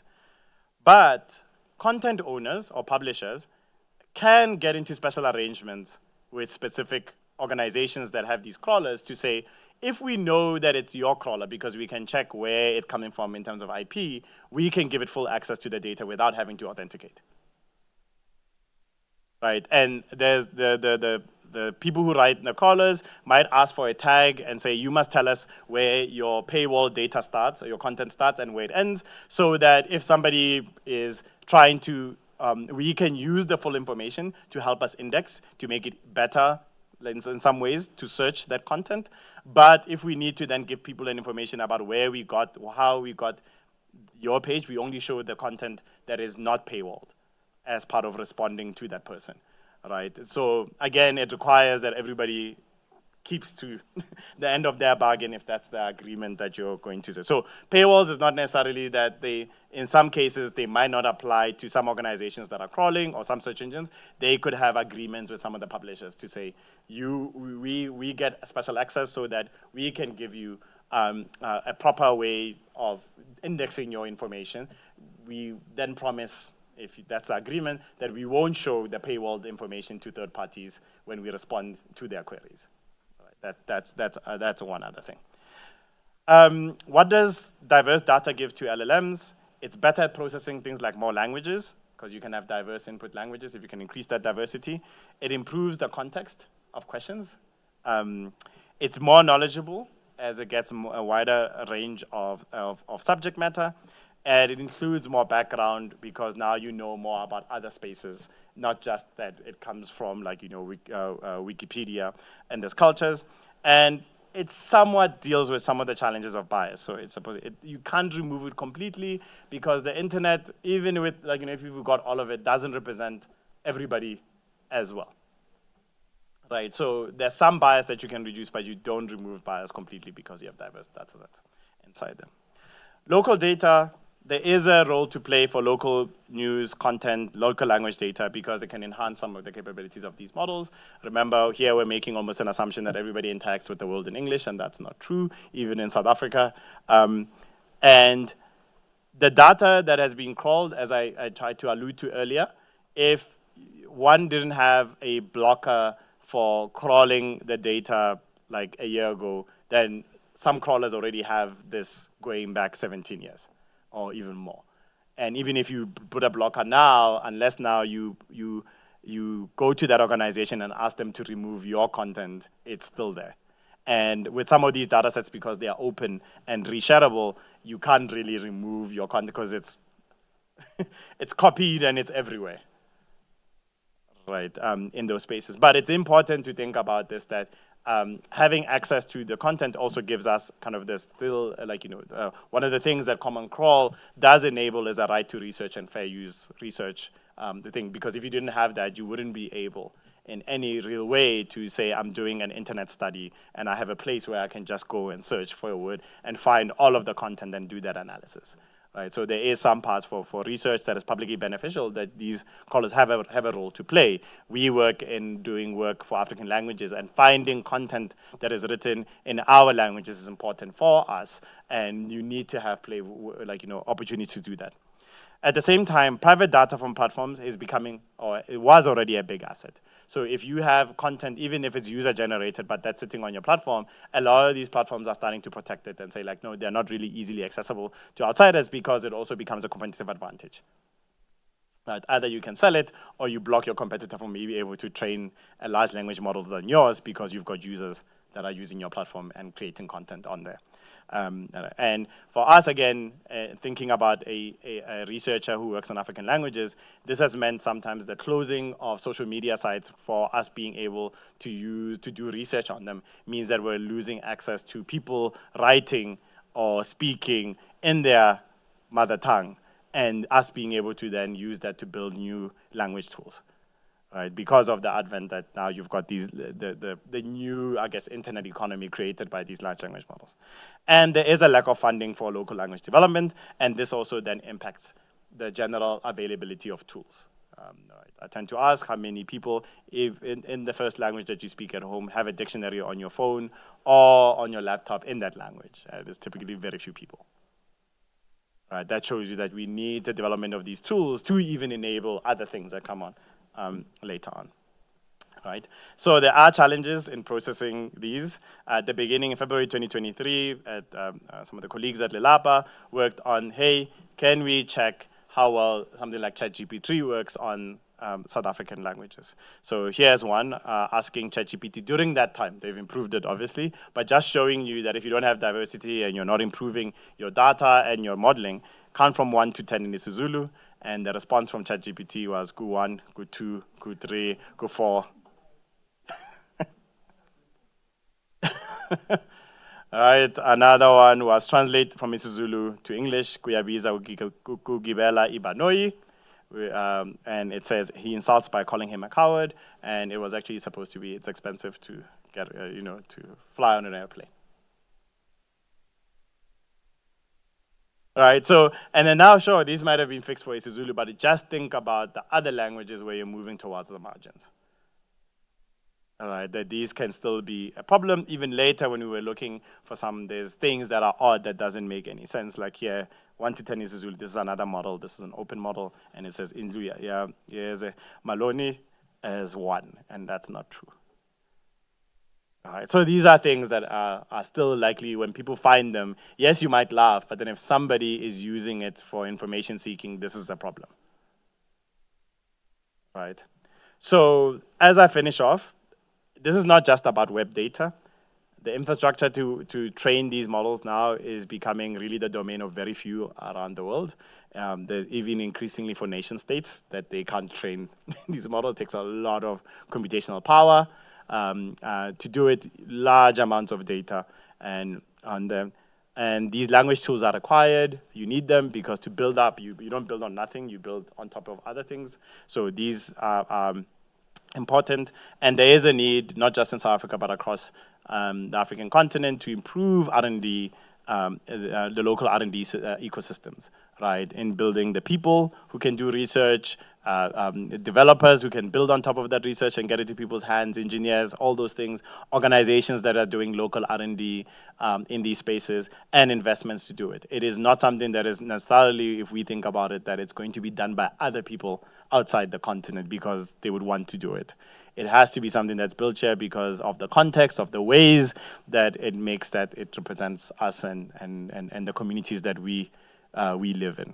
So yeah, I think with that, hopefully I have been able to take you from, fundamentals to how the large language models at the moment work. There obviously will be other small details that are missing. I'm just trying to get people to understand the intuition so that I can inform the panel here and then also the public, and then we can then go through questions.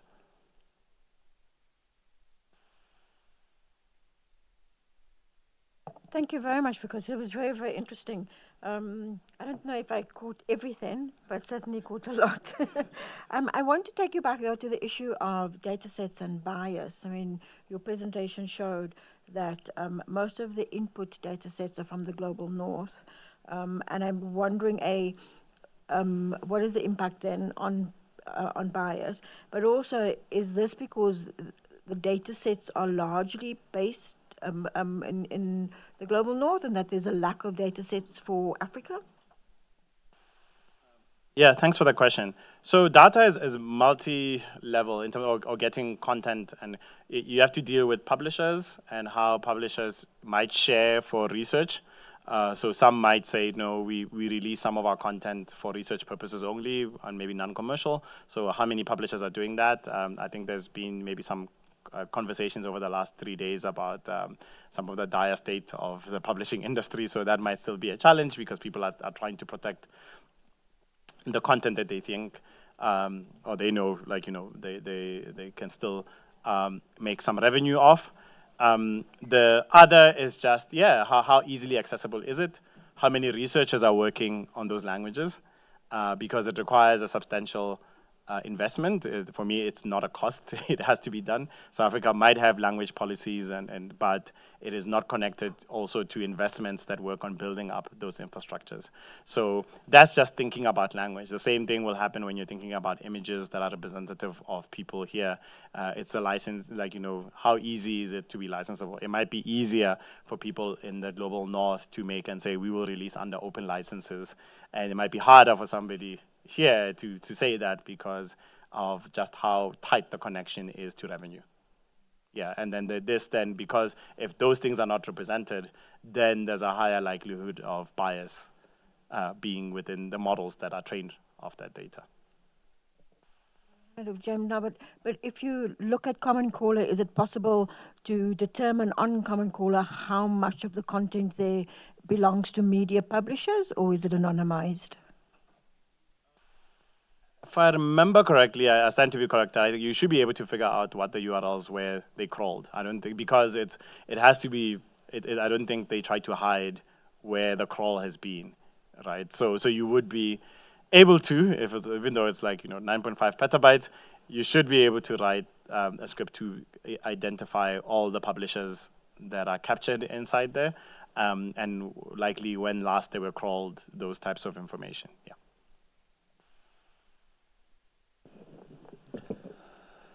No, yeah, I think my mind's a bit blown at the moment, but I'll try work through. I just want to go back to the crawl and just so I understand. And so, I mean, as I understand, let's just take the search engine as a starting point. I mean, the search engine crawls the web to index and rank, and it will look through the information on each website. So what is going in the index and the ranking? Is this just a summary? Is it the URL, or what is in that index? It's likely the content that's in there. There can be, just as I said, like we represented a document at the beginning as a vector, there can be an embedding version of it as well. So this one where it's just the numbers, so that you can do easy retrieval, just to say what's similar to the query. But you will also still have the content itself saved inside the index as another part of that database. And then it will obviously be the URLs. There's metadata that might be specific to each search engine in terms of what's important for them. And you could do tagging that's also connected to, here's how when you get information that's connected to this specific tag, you then represent it to the user because it has specific information. So you could have something and say like, this person is a celebrity that is being searched for. And with that, there's other information that actually could be linked to the response. So is it in some way a copy of the internet then, if you've got the content? Yes, I think you have to, to build an index, you need to have the content, because then when, especially having to respond very quickly and present it to the user, for a lot of search engines, they show a snippet. That snippet has to be in the database. It's not that now, at the time of the search, you then do a request to the original publisher and then ask to get back the snippet. That is one way to identify that the index has that content. And that snippet is, I would understand from searching myself, I mean, is often relevant to my query. So although it's a big page, I'll get the excerpt that is relevant to my query, and that is what may make me click through or not. Exactly, yeah. And with that is that there might just, again, be some more processing to just highlight, okay, I'm using more as a human to highlight which part of the full text actually is most connected to your query. And that's why it comes up. Right. Yeah. And then you did say that at least you can differentiate the crawler. If you had a paywall, you can say, well, I'll allow this crawler in. And as I understand, that often is for search because you want your page to be well represented in results and whether it ranks appropriately or not. So often, even where people have paywalls, they'll let the search engine crawler in. Yes. So that's why I was saying that in terms of paywalls, are an electronic measure to block access, and we could even go via geo blocking. This happens in some cases.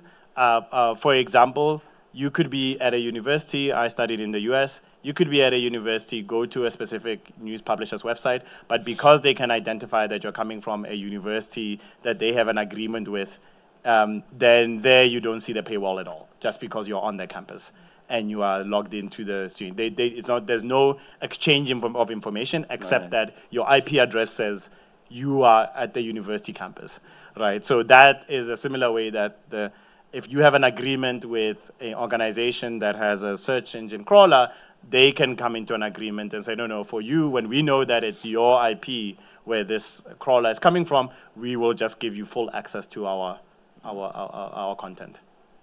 But of course, if you have no paywall, then any crawlers coming in, or could you keep out some crawlers and not other crawlers if you're going to display to the public? So, like the media that we're dealing with, they're going to display to the public. They're reliant on advertising. So can you stop a crawler? So you could do the robots.txt as a file, and then as long as the crawler respects the robots.txt, they can check inside the robots.txt file. And if that robot.txt file says if you are this crawler, don't crawl, and you respect it, you don't. The other one is that, again, you can have electronic measures. If you know what the main crawlers are, and there's likely database of people who keep track of where all these crawlers come from, you can just say, as soon as we know that this crawler comes from this address, then the website becomes inoperable or something, right? So there are electronic measures that you can likely make, but then you have to then make an investment in keeping, in some ways you probably might start playing a cat and mouse game, right? Because if some crawlers really want to get to your content, then they will find ways to spoof themselves or use proxies to get to you.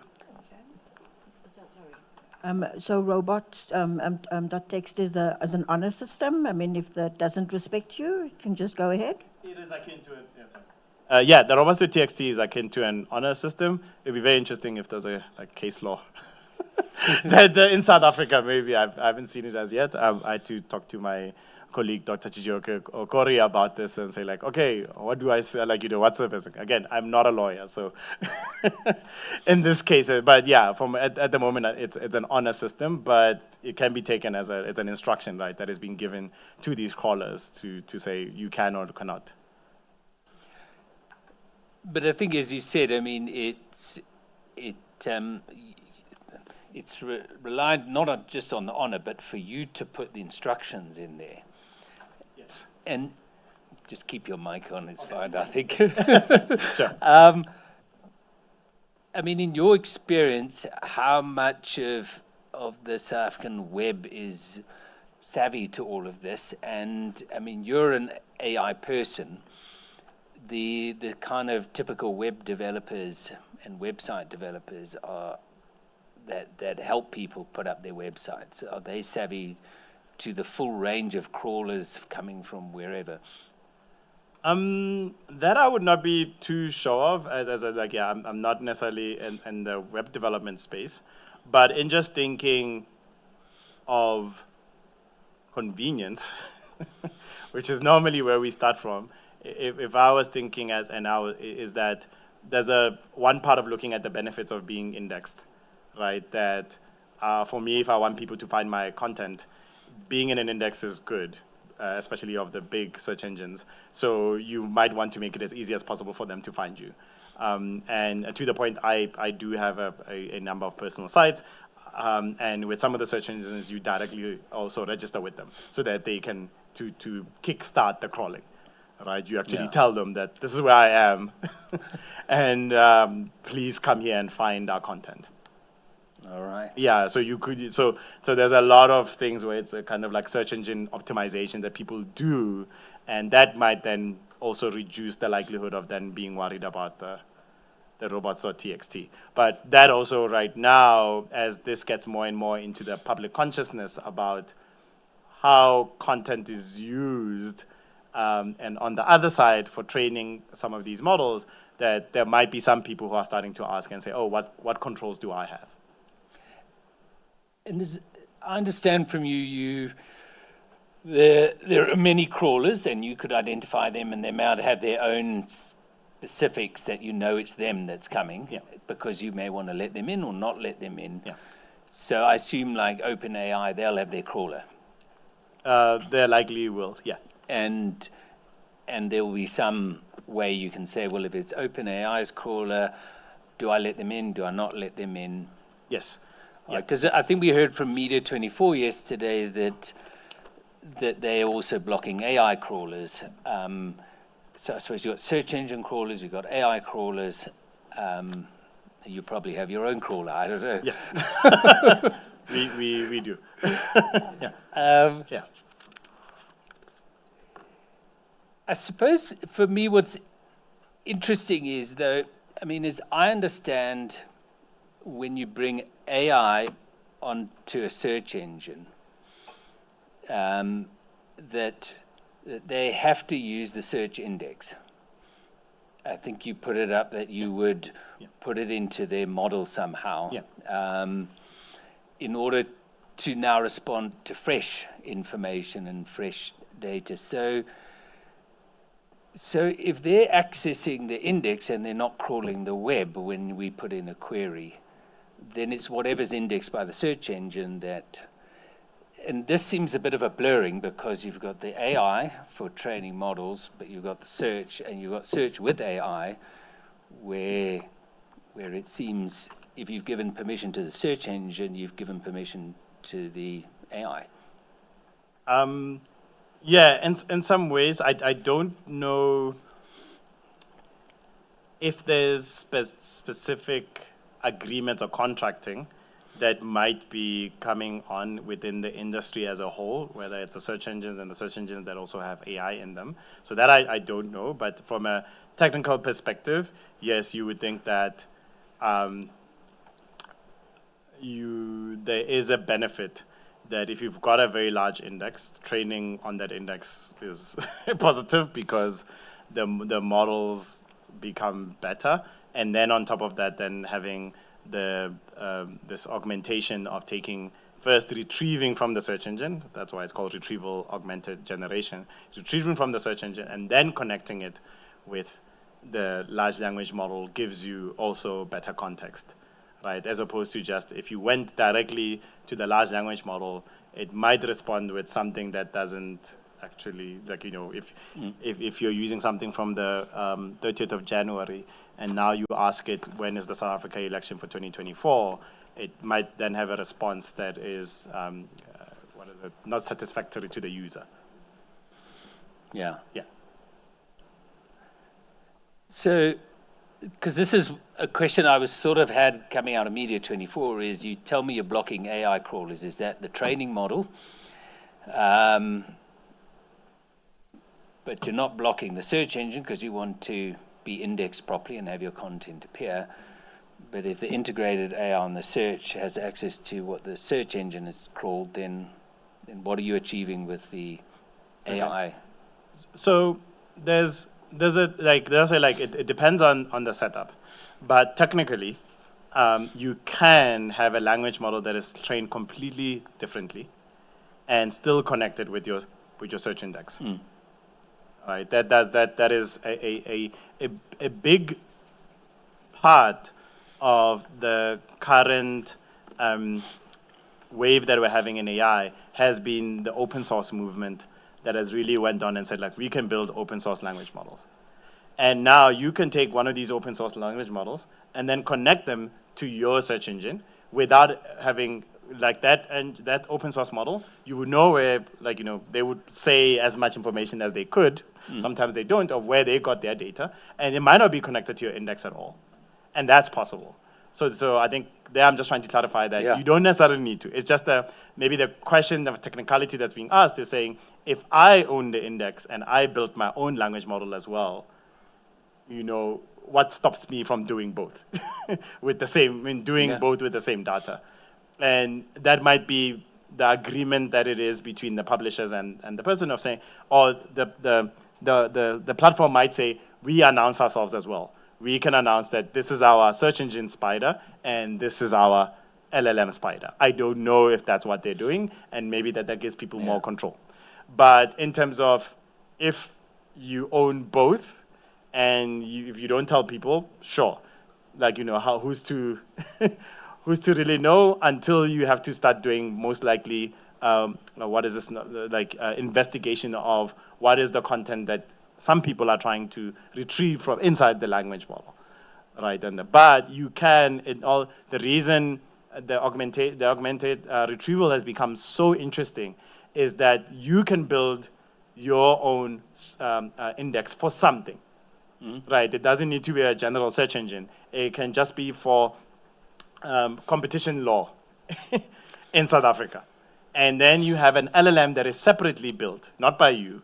And then you use that when people put up queries, the LLM responds with your database of competition law, as opposed to just giving general information that would come out of the LLM.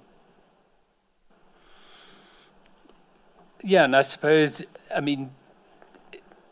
to what you're telling is that I just try and understand it. I could have trained on historical data, even the common crawl. Yeah. And let's say people have put up paywalls now. Yeah.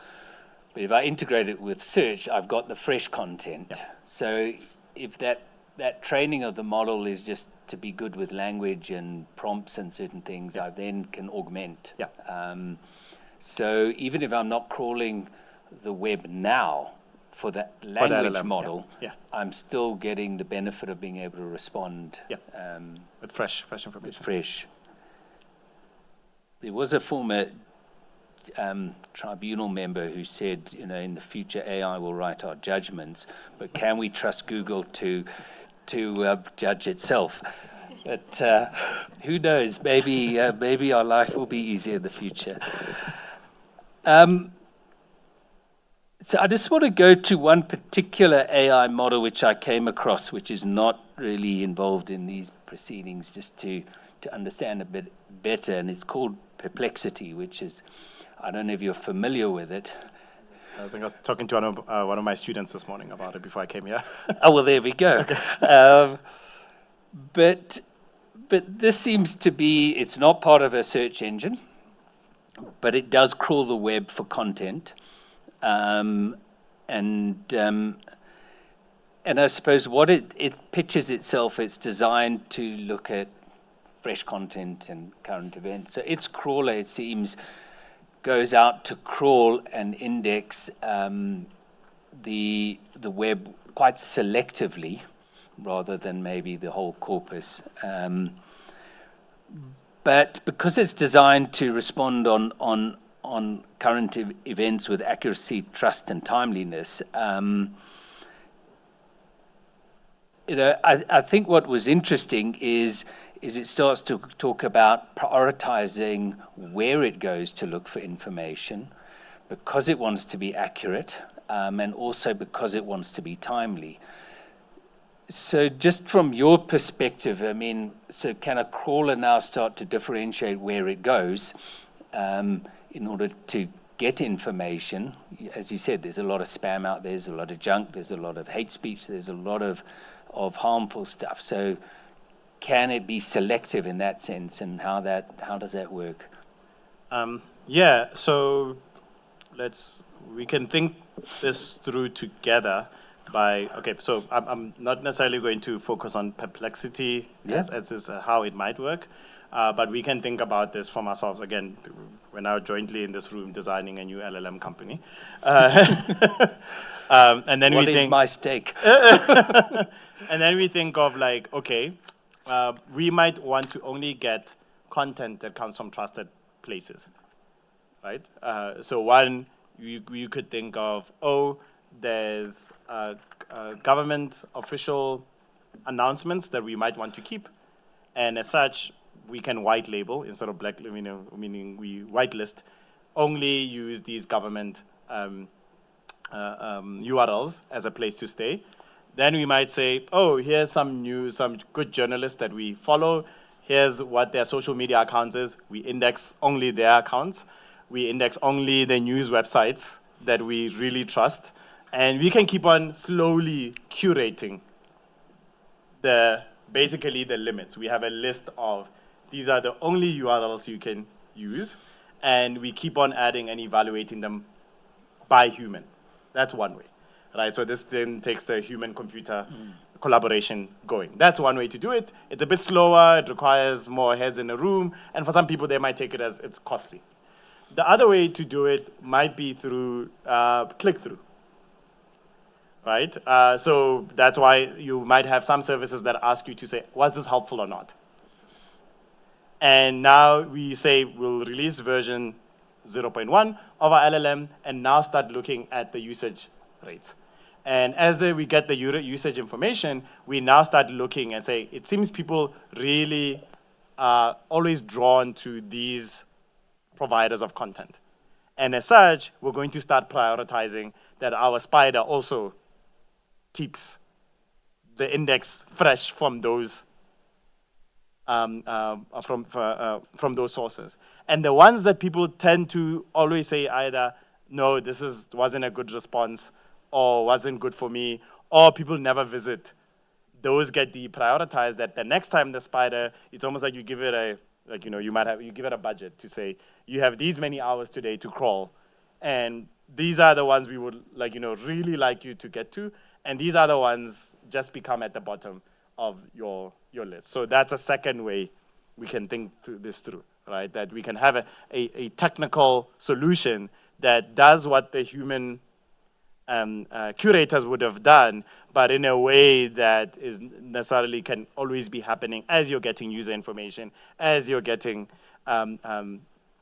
results and seeing how people are using your system, that goes back. And I have a feeling that it's likely that even people like Perplexity are doing both. Right? You have the human curation plus the machine just having some algorithm or recipe to follow in figuring out how to prioritize and deprioritize content. And I'll come to what they say they're doing, because I love AI chatbots because they tell you things about themselves too. Yeah. But if they've coded language like you showed us, I mean, this may be a dumb question and I may not have followed everything, but are you basing your trust and accuracy on the site or on the content? Because if the content is just noughts and ones, can that tell you anything about the quality, accuracy of what's on the site, or do you have to select the site first? So there's always going to be a bit of both here, because in terms of, using the word notoriety, hopefully in the right way here. if to be noteworthy, right, is that you could be a random person with a personal blog and you write about a specific topic and you are the best person in the world, that when people visit that small blog, they know that this person is the expert in this area. Right, you can literally be somewhere in the Eastern Cape, right near the sea, and that's all you do. So the point is, now if through the click-through information, it becomes very apparent that if somebody's searching for this, it tends to be that the small blog, not a major publisher, the small blog seems to be where people are really trying to get to. Then you then say, this becomes priority. Right? That's the information that you get necessarily from the click-through information. But that click-through information has to be connected to the zeros and ones of, oh, what was the search about, and how do we now connect it to the click-through, right? It's not general click, it's contextual to, in the search, when people are searching for this, there seems to be that the people who are looking at this topic are really interested in the writing of this one small block. So you're almost So- looking for signals. You either Yeah, there's a know signal that is connected to. You either know it's there, or Yeah. you're looking what people are doing. Yeah. But you can't analyze the content itself. It and is, say, yeah, without you need to have something that is giving you information, right? You can have something else, like now you might say like, okay, I am looking for good writing about cars. There, what would have happened before is that likely you would have had to teach the model how to, what is the definition of good writing. And now with that, you then can go into the index without, into your data, into your index without having to go out. But that's it's a narrow, it's a narrower question than just saying we want something that's fresh, that's giving us those things. But there are ways to do that, but you would have had to do the pre-work to have definitions of the questions that might be asked. All right, because interestingly, when I did ask Perplexity where it got its information for accuracy and reliability and also timeliness, I'm sure, as you can guess, up come the media, academic articles, industry reports. But I suppose what also surprised me was also some social media discussions, but maybe, as you say, this is not my discussion. It's someone like you who has a little more knowledge that they could be prioritizing and indexing. Yeah. And remember, even with that, you can kind of piggyback on other people's prioritization, right? So if you know a social media, again, we're doing the thing of like, we're building this thing together and we're going to spend as little money as possible to get this company going. And we could say, oh, there's another company, and this company always advertises on their social media platform. They advertise who their top experts are. And we just keep track of that list. And every time they add a new person, we add that person onto our onto our crawling list as well. So you can do that. But the question then becomes, as I said, like once you do stuff, like if you do only the curation ourselves, it goes back to the question of bias. How do you evaluate for South Africa who are the trusted sources for academic content, for the news content, and then once you then scale it to, we have 54 African countries, how do you do that? How do you go across languages? Maybe the most useful content in those spaces is not in English, is not in French, is not in Portuguese. Is that indexed as well? No, and just take this morning from Chris. His sites are invisible. So community media, no one's listening to them because then it seems web crawling and, of course, crawling the social media as well, but those are getting blocked off because they're owned by the social media companies. That becomes the primary input into a lot of AI and fresh knowledge. And you do have another thing that is connected, I think, with that, just to highlight, is even with the media companies we work, I didn't have a slide on this, for example, we're working on getting off the ground a collaboration with Ntavela, which is a small Xitsonga language community newspaper based around Polokwane. And they will have their audience, and you can get their audience. I can think it has relevance of who they're trying to get to. And with some of these, we see, and the way we see them as researchers sometimes, is you see these online communities that are very active, right? In their language, speaking, engaging, and all those things. And with proper responsible research, you're like, oh, it'd be great to just observe the use of language and things. But now that's again gone. And it's still connected with the publisher, that the publisher created the space using a platform, but they also themselves likely won't get the benefit of curating that that community that could also help them in understanding how other people are seeing those engagements. No, and that's what's interesting. I think, over the last few days, it has been highlighted that Google is not so great for vernacular language, at least for newspapers and community papers in South Africa. But the social media sites are where it's all happening, because language is maybe easier because you're just typing in. It's not trying to index, assess, and rank and determine what comes up. So a lot of the vernacular content and data sets are going to be on social media.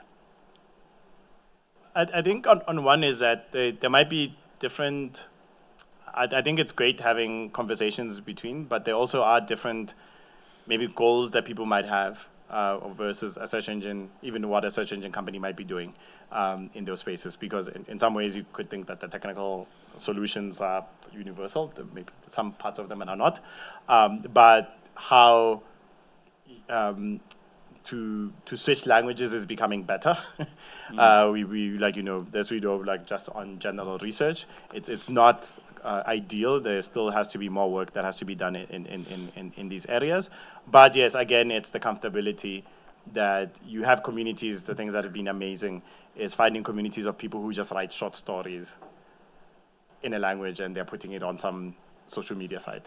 All right, and then they're just saying, oh, we share short stories for us to keep our languages going, right? And then we write these things for each other. It's not necessarily they're writing it for the LLM or for us, but it's something interesting that kind of they're doing. And yes, how those things are findable becomes tough in some ways. And this is some of the reasons why having local context, right, is important, because then you have people who work on the research, on the development who are here, who are in those communities, and they know, like, oh, here's how you can find those kind of things. I can interact with community newspapers in the languages I'm interested in. Some of my other colleagues can interact with community newspapers in the languages that they are.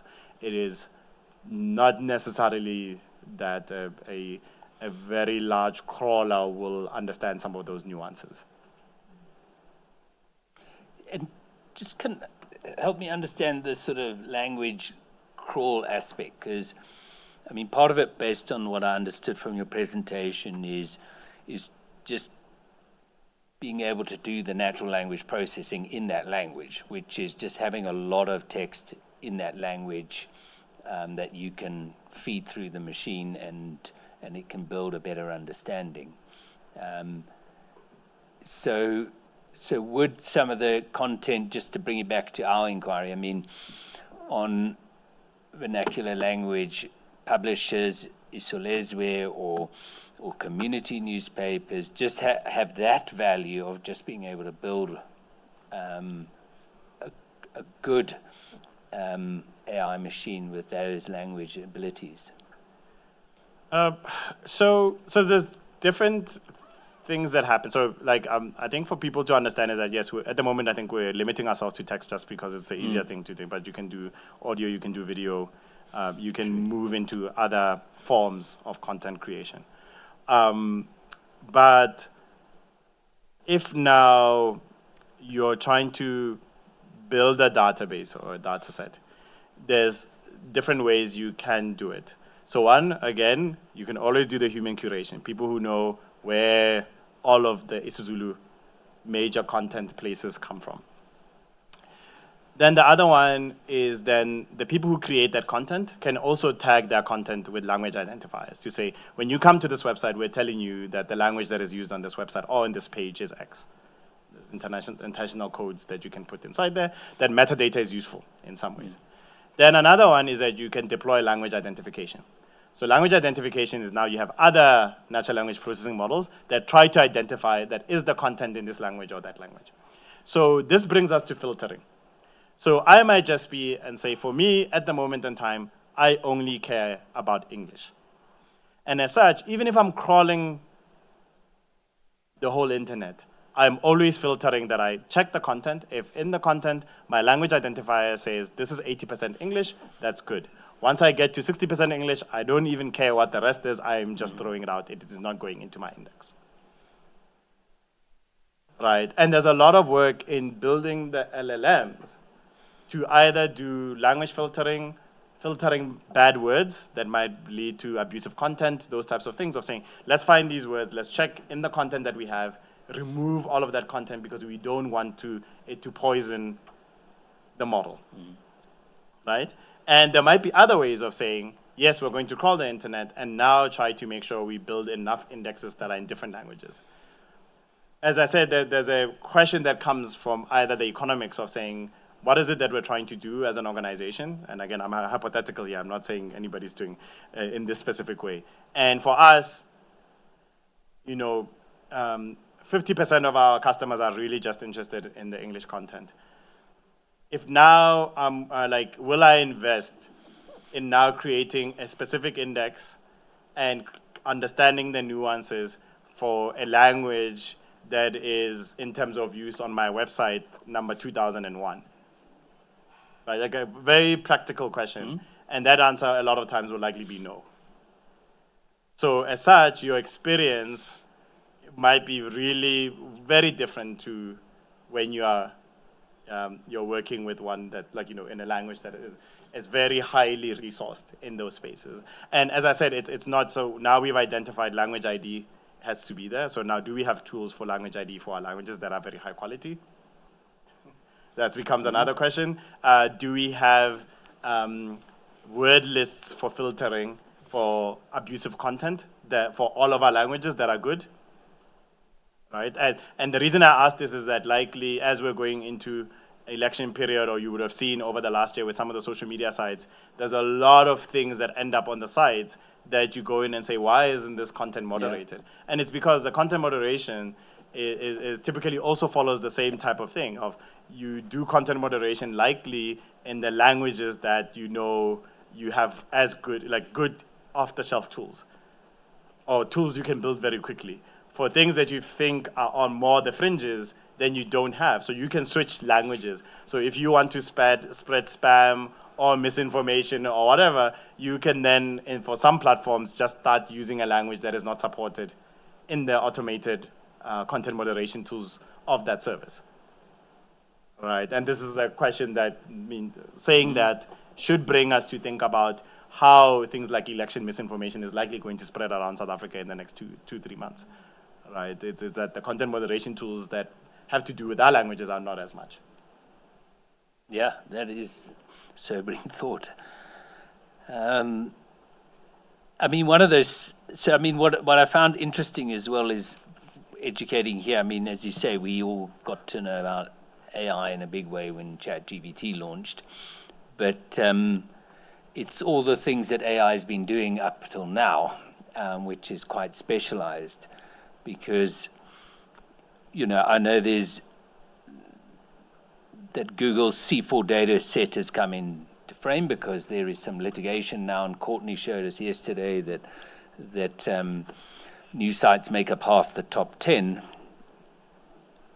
But that is a subset of data of the bigger common crawl.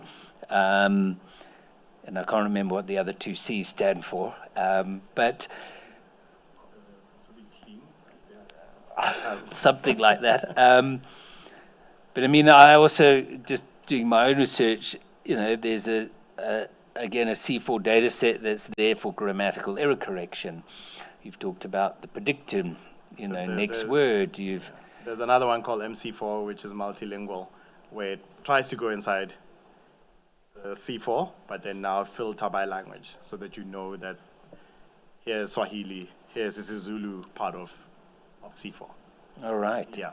Because I was going to go there, in fact, and translation is going to be a big application. And I suppose translation, you need to understand the language, both of them, so you need that language capability, but then you also need to know how to translate. So what are the sort of data sets you're using to do that? Do you need something that's already translated, or are there other ways? So for everybody to understand, to know, so one of the things that's been great in the last maybe 5 to 10 years has been building new tools for also having representation of languages that is cross-lingual. So not just multilingual, but cross-lingual, meaning you have tools actually that you can give 2 sentences You can give 2 sentences, one is Venda, one is Xhosa, and these services can tell you the probability that that's the same sentence just in 2 different languages. Right? So if you can do that, right, you can then start building up different, what we call parallel data sets. So parallel aligned data sets is to build a model that can help you. Again, let's think about the input-output. So you can change. A translation model is just a system where you give it input in one language, and you want it to learn the output to be in another language, right? So we're still sticking to the machine learning supervised learning framework.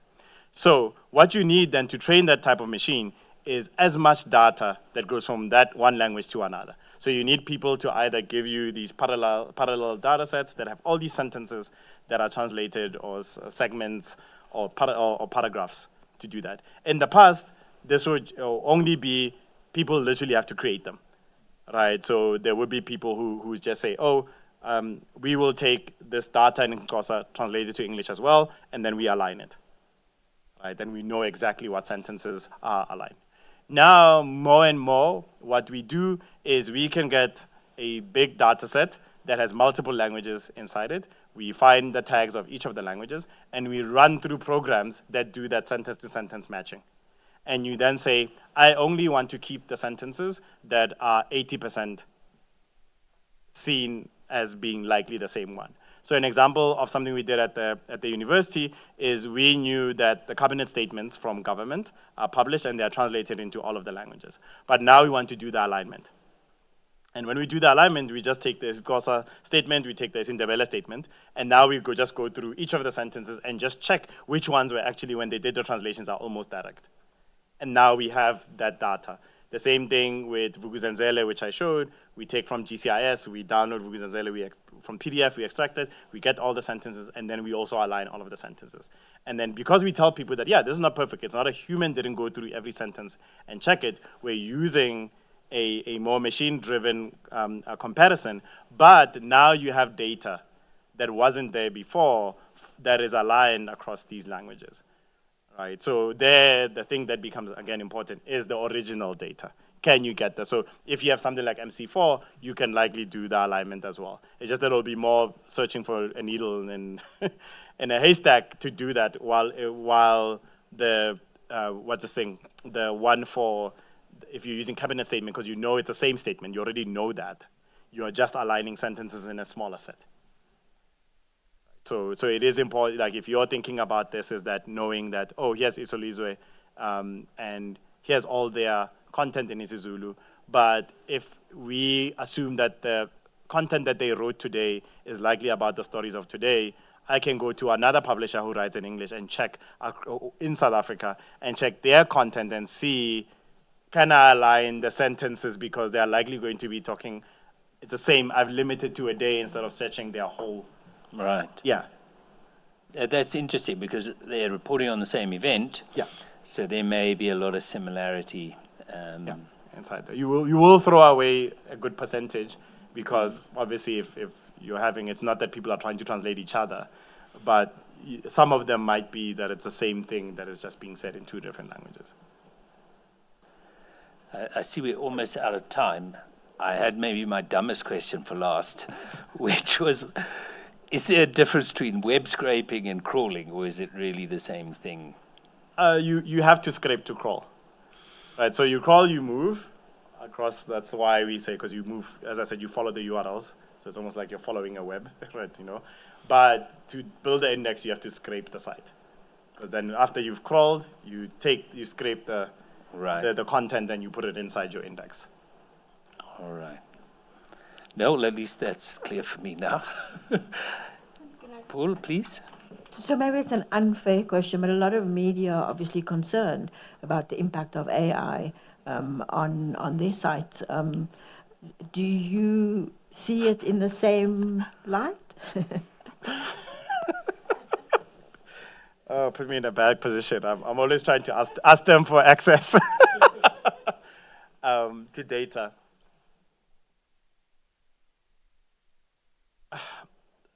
Like, we need to have an informed public, and we also need to make sure that our values are represented in different ways. And we are going through, and this is my trying to answer by not answering directly, we're going through a period where I think we are renegotiating who pays for the internet, basically. I think that seems to be the big part here, is that we're going through that process at the moment. And it is worthwhile bringing the public into confidence of understanding the economics of how internet services work, what all of the pieces are, so that when choices are made, people actually understand why choices are being made. And I think a lot of that had been just hidden, as we just expect free services and they just work in some ways. And the first time you interact with a paywall, you're like, why are they doing this to us? We just had access to this. But that is a major thing. So when thinking about AI systems, I think it's more than just simply economic. It's also thinking about, are they fit for use? Are they safe? And do they really represent us in the way that we want to be represented? At the moment, there's a feeling that, like, once you explain to people how they work, they start asking questions of like, but what happens when you do X? And those are typically the answers that a lot of people can't answer, right? And that's where having a space where I think researchers, for kind of in the right to research and fair use, can be, given access in a good way to build up these things locally is good in the same way. At the same time, yes, we understand it's your copyright and IP rights, and you need, people need to be able to enforce them in the way that they can. But it shouldn't be, for me, at the complete disregard for the development of our local languages. And it's a very tight rope to walk. It's a very, very tight rope to walk. And as I said, I'm at the university, and I have to say I'm also at a private company that is also building language models, and I live that contradiction.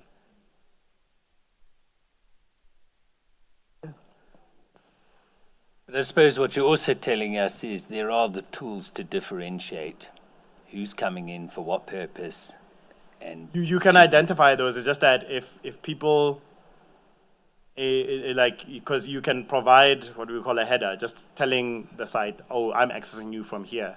But then there might be things that don't announce themselves. Yeah. Right?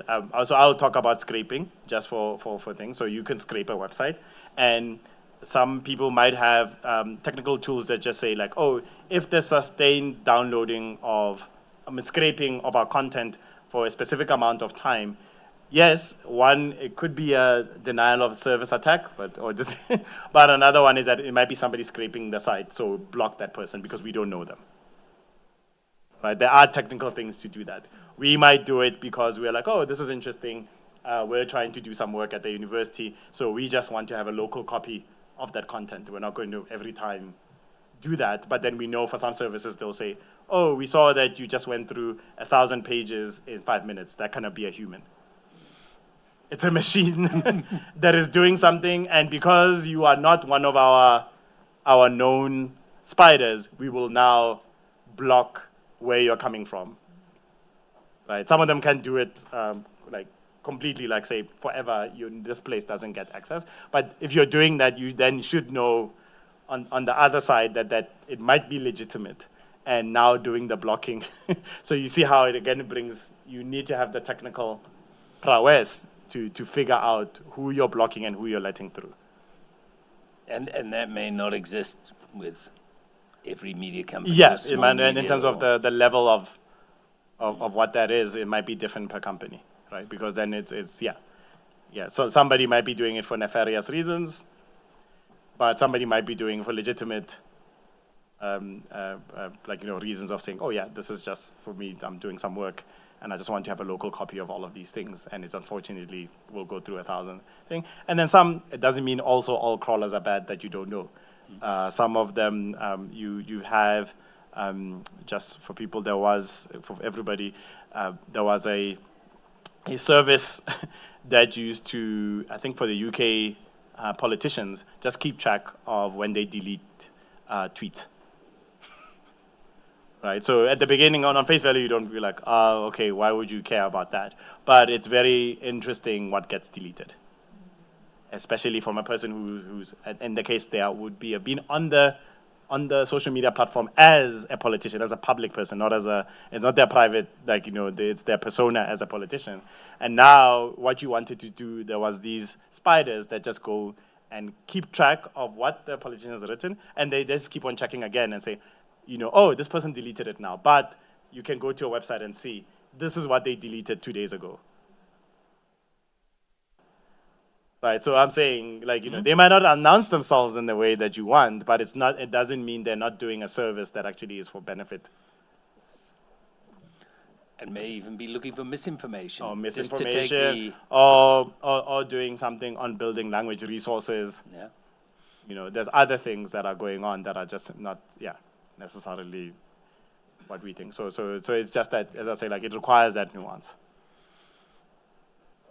Well, I think we need to bring the session to a close. I'm sure we could go on all day, but because I can't thank you enough for the time you've given us, and the public and the media. I think, as you say, I think we all need to learn, and you've certainly done a fantastic job in simplifying it, and also giving us some of the real complexities of navigating this world. And I think your question was interesting about, is this about who pays for the internet? Certainly a lot for us to think about, and we do have some of those players coming next week, so I think you've also given us an insight that we can also engage them at a higher level than we would otherwise. So thank you. Thanks, everyone.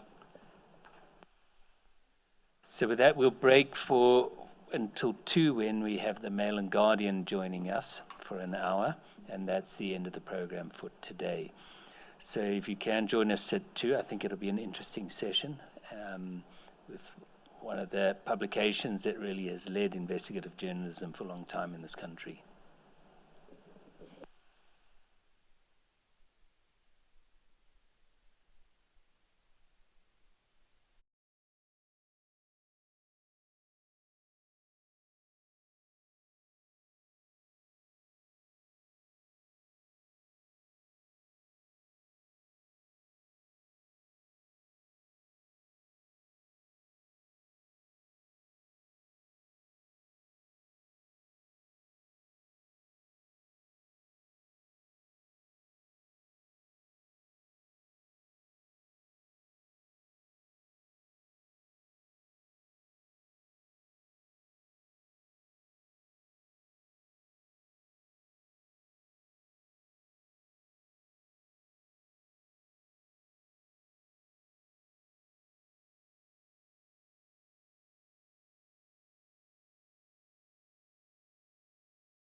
Welcome back to the afternoon session on day 3 of the Media and Digital Platforms Market Inquiry. We have with us the Mail and Guardian, I think it's fair to say an institution in South Africa, media, and Tembisa Fakude, CEO, welcome, and welcome with your team as well. Maybe if you can introduce your team, and then we had sent you areas that we thought would be useful to discuss. If you could just give some introductions and then go ahead. Okay, good. Thanks very much, James and Paula. Let me just quickly introduce, Hussein doesn't need an introduction. He's our shareholder, the big boss. And then I've got Douglas White, who's in charge of subscriptions, head of subscriptions at Office. And on my left-hand side is James Smith, who is in charge, is our chief digital officer. And I'm the CEO. So that's that. They are going to be coming in as we move along. It's good that we have Hussein here. Hussein is an institutional memory of our institution, so we're in good hands in terms of giving clarification and explanation of the Mail and Guardian. So I'll try not to take too much time because most of our work was done for us in terms of parameters. So we have topics that we have to discuss, and we'll stick to that and ensure that we save a bit of time for question and answer at the end, because I think that's key and very, very important. Just as a another word of introduction, the Mail and Guardian, I'm told just before we came in here by Hussein that we were the first online publication in South Africa, at least news-wise, and that was in 1990. Africa. Not only in South Africa, but in Africa. And by 1999, we were the leading or the most visited website, news website. But of course, this has since been a lot of new players and kids on the block who have, to an extent, not only added interesting, news publications, but also they've made us to be much more competitive because of their competitive nature, what they bring as competition in the business. Of course, we don't regard them as competition. They're colleagues. We're all trying to do one thing, which is informing our publics as much as we can, and we work with each other as close as we can. But of course, over the years, we started competing for dwindling resources, as it has been the case. So the first topic that we were asked to tackle was the Mail and Guardian's business model and experience in the distribution of news content. So I'll take the first question, and then, of course, as I've said, my colleagues will help. And if I leave anything out, please do come in. The first part was about Mail and Guardian's views on the trend in print and online news distribution, including views of the news consumption in South Africa, and transition to digital consumption.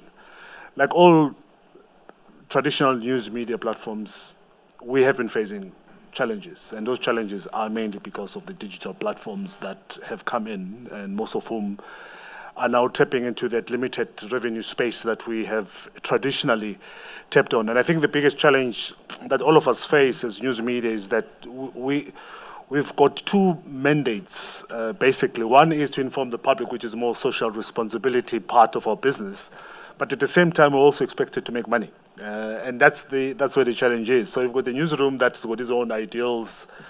They're part of this egalitarian society we're all trying to build.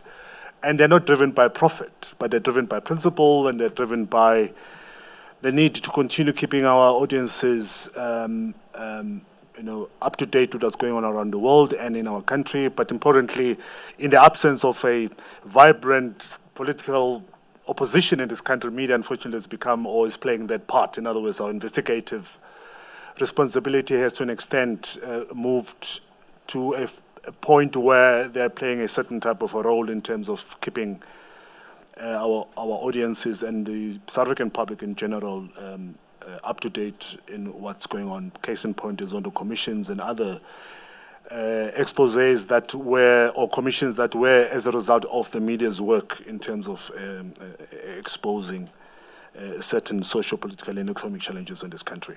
So given that, we find ourselves in a much, much more difficult situation. One, because of the economic dwindling resources. But importantly is that whereas in the past we were amongst the very few credible platforms in the country and we were a go-to platform, now we have other people who are doing similar stuff, which of course we encourage. We're not saying they must shut down in any way or form, but Mail and Guardian finds itself having to swim with new kids in the block who are doing similar constructive work in terms of informing our public. And therefore, the consumption of news has diversified.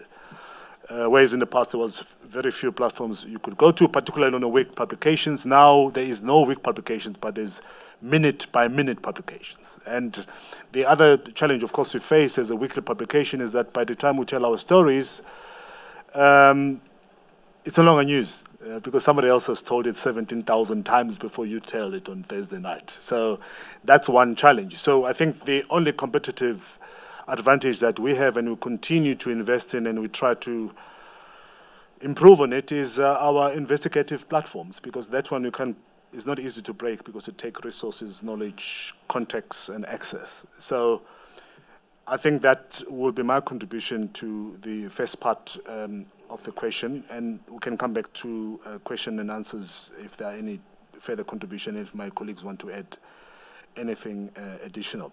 The second part is going to be tackled by Scott, which is the insight on social media revenue streams for niche publications. Hi, good afternoon, everyone. Scott Peter Smith, I'm Chief Digital Officer at the Mail and Guardian. So I've been working in digital media for in either management or leadership for a good 12, 13 years or so, a bit longer actually. And so I've seen the booms and busts. I've seen the different challenges we've had in terms of news distribution online. We've tried lots of things. We've explored lots of different ways of doing things. But the buffer for me was always we had a larger product backing us up. So there was a newspaper there or there was a broadcaster, one of those scenarios. So the pressure on me was to make money and find revenue streams, but it wasn't always, I didn't have a news organization hanging by those strings at that time. So we're in a situation now where my position is, okay, how do we finalize the digital transformation of the Mail and Guardian? How do we find, because the print product, and we'll get into the different products, the print product won't be there forever, at least not in its current form. So the job was, to me, was like, there's not necessarily one digital platform we can work with in order to solve this problem. We've got to deal with, what products do I have available to myself and what potential revenue streams do we have that can maybe offset the loss of this print product, which has been carrying us for the last 40 years, essentially. So what do we have? We've got the website. We have newsletters. We've got social media, not in so much as a product, but a dotted line product. We've got multimedia things we can build. So when I say product, what I mean is essentially like a service or a good or something defined as that we create ourselves that we can sell directly. So when I say social media, we'll get into that question now of how we're approaching it and what our metrics for success are in that area. But essentially these are areas where, okay, how can we sell things? How are we selling this news? How are people accessing what we've got at the moment? And that's not a one horse show. That's okay. We've got a web of different things we can deal with in this kind of scenario. And the models we've got available to us in that area is models we know relatively well, advertising, of course. And the second one we're dealing with is subscription, which is quite nascent at the Mail and Guardian. And then, of course, we're looking at other partnerships such as, the telcos, for example, in terms of distribution. But then you start spilling into the area that we're all here about today in terms of how does that work? How does that revenue share work? Okay. So the situation I've got now is while the Mail and Guardian's audience, or rather say, just take the website audience of the Mail and Guardian, which is literally 200 times the size of the print audience in terms of the sales, in terms of traffic. That's not including the relatively significant, not as big as some of our local competitors, but relatively significant audiences we have in other platforms that don't belong to us, such as the X's and Facebooks and so forth. But still, we're in a space where we've got 200 times the audience. You would think, that would be a valid revenue model in terms of what we've got available to us to leverage off of. That's clearly not the case, and that's largely why we're all here for this kind of commission. How do we tackle this issue? So we're in a space where we're exploring other things. but my efforts, like the way we can build out the team in order to do things. So I'll give you a direct example to your question, to the second question, which is how we approaching social media. Okay. Until quite recently, social media was largely seen as a referral tool. So, for example, even now, X is our largest referral, but nevertheless, it's largely meaningless to us in terms of a business or a revenue. So if I want to take all our efforts now in a newsroom and say it's okay, we've got 1.1 million followers on Twitter, that's okay for us. Look at that size of that audience, but the engagement there, that kind of clicks we get, the percentage we have, it doesn't do much for us. We cannot rely on that revenue model. So that revenue, what I mean by that revenue model is we rely on people coming back to our website so we can monetize them in some way, whether it's through advertising or whether we bring them through into the funnel, ultimately making them to subscribers, which is still a valid model for us, and we're still pursuing it. However, my approach to social media is not as a referral tool. I'm not looking for necessarily traffic there. And as soon as you make that declaration, you're in an interesting space because you're like, okay, well, what are these platforms doing for us? And if I'm going to put resources into a social media team and I'm building out a multimedia team, and there's lots of money involved with that. If I want to put, say, you've got a salary cap of about 100K a month, and you're great, you're growing your Twitter following, you're growing your Facebook following, you're getting engagement there, people are aware of your brand, there's a dotted line reason to be there. The audience there does matter. It's not that it doesn't matter. It keeps us valid, keeps us interesting. We can do things there, but essentially what we're doing is we're starting to create content for those platforms specifically. And you find the use case today is there's been quite a drop in referral traffic. That's not just for us, that's for quite a lot of media organizations are seeing a drop in referral traffic from these platforms. So what that means is, I can even tell from my own behavior, it's largely quite rare for me to necessarily click from one of these platforms to click back into the website. But nevertheless, you're in a situation where you have to be there. You have to be, you can't not be on social media, otherwise you're even more dead. Otherwise, particularly in the model we're exploring, which is a commercial model, we are advertising, subscription-based. If you're lucky enough to be donor models, you don't need an audience, well, I mean, good luck to you. I mean, that might be nice for now, but it's probably not going to last you. At the end of the day, you do need an audience. So my approach there would be, I'm not just looking at social media as a referral traffic, but I do need to find some other way to offset the cost there, offset the building of that team. Same thing goes for multimedia, and I'll give you an example. In my previous employ, I was at Arena Holdings. I built out the multimedia team there, the video and podcast. We built that out. And there was some resistance to it at that time. And I said, look, let's just do it. And we found a whole new big audience there, hundreds of thousands of people there that wanted to watch our videos and read and listen to podcasts. But again, to my earlier point, I was backed up by, a primary print, and they had some of their broadcast channels there as well. So we were backed up by that sort of clout. We had an existing audience of millions that I could leverage off to build that. Okay. Eventually, when we built out that team, I was in a space of 5 or 6, sometimes 7 million views on our videos a month on YouTube, and we would be in a space of making about 50,000 rand off an expenditure just on salaries. We had a large team, Joburg and Cape Town, pumping stuff out every day, and that obviously that's not sustainable. It's sustainable in the bigger picture that is, the Sunday Times behind us or something like that, but even now that isn't sustainable. That team is no longer there. Same thing with podcasts. We were doing well, but there's just simply no revenue there.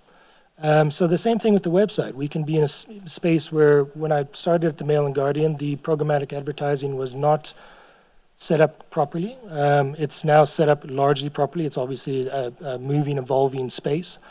But even so, setting up as well as we can with the kind of audience that the Mail and Guardian is used to and has, we still cannot leverage appropriately that kind of advertising using our Google ad exchange, for example. I don't know how transparent you want me to be on our numbers, but anyway, it's far below what we're getting on print. Meanwhile, we've got, again, 200 times the audience. So yeah, just in terms of answering that second question, I could carry on for a while, but these are my experiences with, okay, huge audiences, huge outputs, lots of views, but the model just doesn't support, as it exists from the Google infrastructure and the Google ecosystem, doesn't give enough back to us for that to be sustainable for us.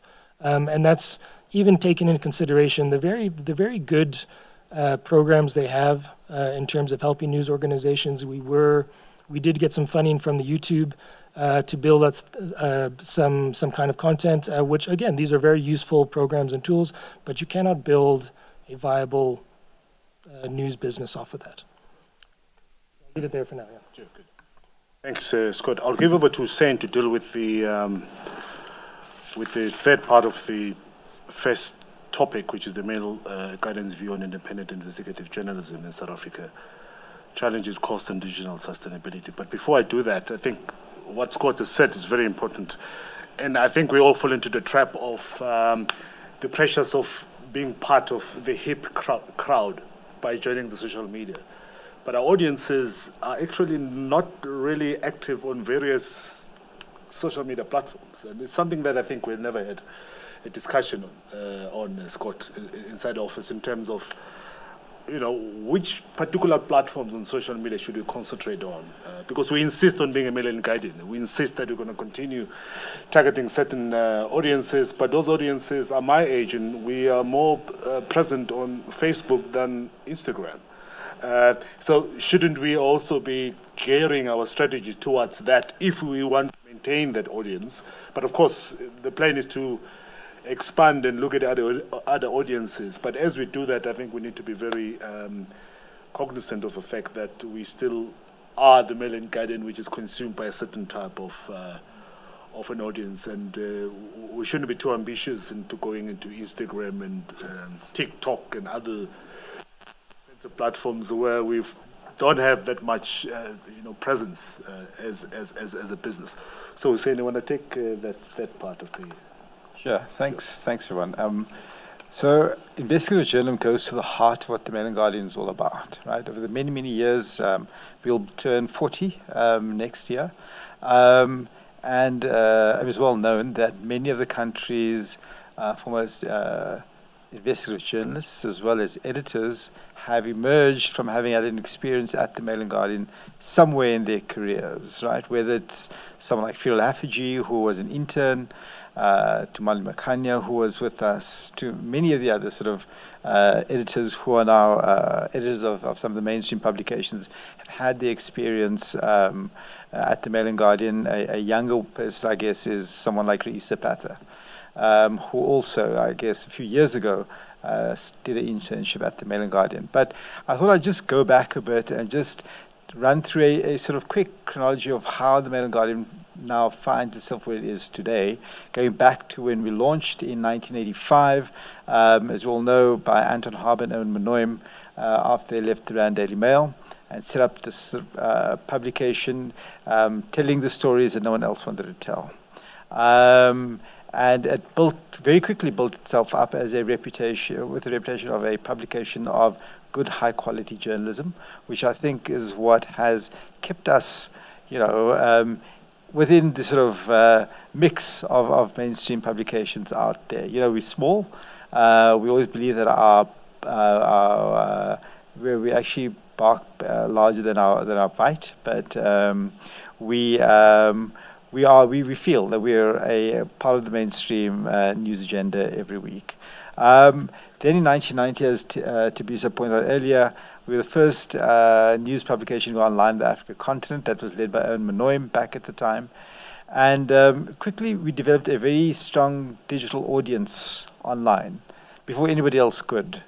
Between 1990 and 1992, there was this relationship with the Guardian newspaper from London, where they started putting the Weekly Guardian as an insert into what was known then was the Weekly Mail, right? We started out as the Weekly Mail.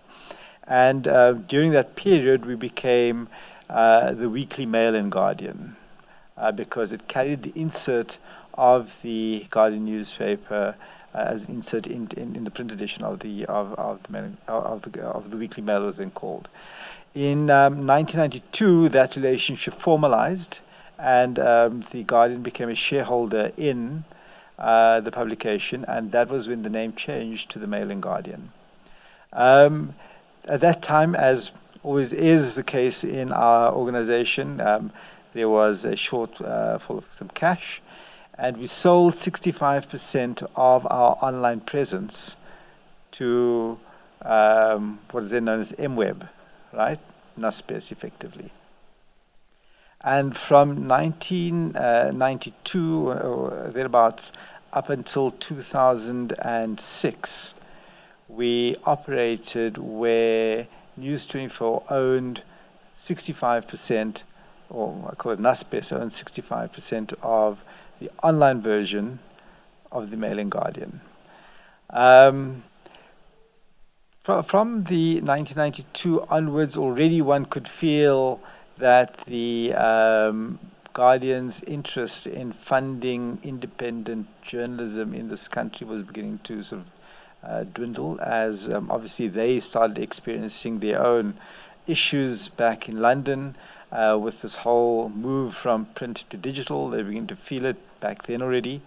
And in 2003, they decided to sell to a local shareholding, where they wanted to localize the shareholding in the Mail and Guardian. That's when Trevor Ngube from Zimbabwe came in and acquired the majority shareholding in the Mail and Guardian. So Trevor effectively inherited this organization where we owned the print edition 100%, but the online presence was owned partially, majority by effectively our competitor, Naspers, who at that point was launching News24.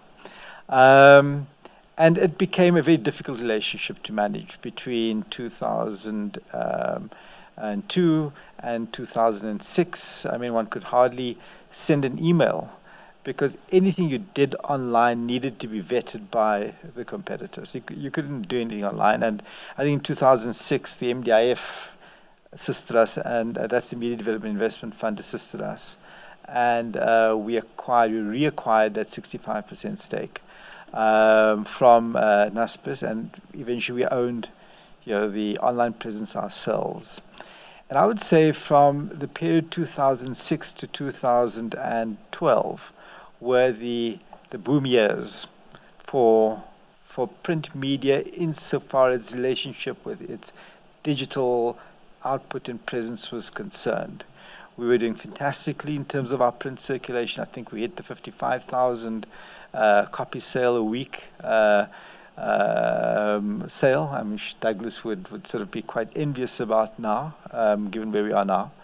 I think we had Ferial Haffy and Nick Dawes as our editors at the time. But also online, I think we got to something like 300,000 users, uniques, viewers online. But more importantly, we got something like over R1 million a month in digital advertising, which was significant at the time, which is really good. And we felt very bullish about the future of publishing online and the whole shift from print to digital at the time. I think the fact that the MNG was one of the first publications to go online back in 1990 also gave us the view that we always need to be ahead of the curve, right? At some points along this timeline, I think we overinvested in our digital presence. I mean, the acquisition from Naspers didn't come cheap, so it was quite a significant investment. And thereafter, we always wanted to stay ahead of everyone else, and we invested significantly in our online presence. Online luminaries like Matthew Buckland, for instance, led this whole charge. Chris Roper led this whole charge in our being able to publish more online. And I recall very specifically Chris Roper saying, you want to get this to 2 million unique viewer, we'll get it there. At that time we got to about 1 million. And when we wanted to get to 2 million or 1.8 viewers, we got there. So we did, and things seemed to be working out very well. Then in about 2013, we noticed this decline in advertising revenue for online. And we couldn't figure out where it was going because we were serving the same, we were serving significant page impressions, we had a number of ads on the site, but the money just wasn't coming through like it used to be. And this is when all these programmatic different platforms started to launch because there was a sense that, and Google sort of started investing a lot more in their technology stacks that started attracting revenue from that ought to have come to a publication like the Mail and Guardian. And it just sort of took most of it away and left us with very little. But this decline in online revenues commenced in about 2012. In 2013, we couldn't invest as much as we used to in our investigative journalism team. And that led to the launch of Amabungani. You all know Amabungani, started by Stefan Sprummer and Sam Soul, has become a formidable investigative hub in this country. We're fortunate to attract donor funding to be able to support their project. The M&G at the time contributed quite a lot to the entire platform. I mean, I always enjoy the fact that I was a founder member of Amabungani, founder trustee, which I think was fairly significant in the South African media sector, and I think it's played a significant role. But regrettably, because we weren't able to generate the kinds of advertising revenues we could online, and we were beginning to see the shift in terms of print revenue and copy sale decline and print advertising revenue decline, we could no longer sustain the sort of co-investment in Amabungani, and we had to withdraw. I mean, I think there was also pressure from donor funders to not have a trust associated with a commercial entity, which is effectively what the Mail and Guardian was. And we had to then acknowledge that there had to be a clearer separation. I'll be quick. Clearer separation from the commercial entity, and Amabungani then went to launch on their own, and I mean, continue on their own, attracted more donor funding. I think the concept of donor-funded journalism was really Amabungani, right? And that's where the whole sort of concept, and that's morphed into a lot more now. The only other thing I wanted to add is that the M&G has always been at the forefront of establishing these kinds of journalism platforms. And it really has been through by default, because really we wouldn't want to have disassociated ourselves with Amabungani. We launched a health journalism platform called Becky Sisa. That happened in 2016, I think. And again, due to the fact that we could no longer sustain or afford journalism as far as healthcare reporting is concerned, we then had to separate. Recently, you will all know that the MDPMI was part of a trust called the Adamela Trust, which launched The Continent. And The Continent is a digital PDF publication, goes out every Friday, also funded. So the experience at the Mail and Guardian will probably be, written about in an MBA or thesis somewhere in future, in terms of how, not sort of through our own natural kind of desire to want to be the best news publication out there, but because of the lack or the decline in advertising revenue that we experienced in print, that we experienced, notwithstanding the fact that we invested significantly on our digital platforms, there was just no revenue to be associated with it. To a point right now where the MG literally struggles along. I mean, the fact that we are saying to Tibisa earlier, that we can put out a good weekly newspaper and a good online presence, really is testimony to the sort of team that we have back at the Mail and Guardian. But in terms of the business model to fund this, it has been completely decimated by the likes of what Google has extracted from earning value out of the content that we produce through our costs, that we invested in over many, many years, that we continue to invest in because of the role we played in the South African media sector or the South African political sector and South African environment, and what we've contributed to journalism over the years. It's sad to find ourselves in this position, and we hope that by intervention of what we're experiencing here today, it'll make a difference to bring back to the MNG and to other publications what is fairly theirs in terms of its advertising area. Thanks. Thanks, Hussein. Doug, you want to go in competition for ad revenue, subscription revenues, and user data, please? Sure. Thanks, Mbisa. My name is Douglas. I'm the head of subscriptions and circulation at the Mail and Guardian. And unlike my colleagues who are media people, I'm basically a salesman. That's what I do. All right.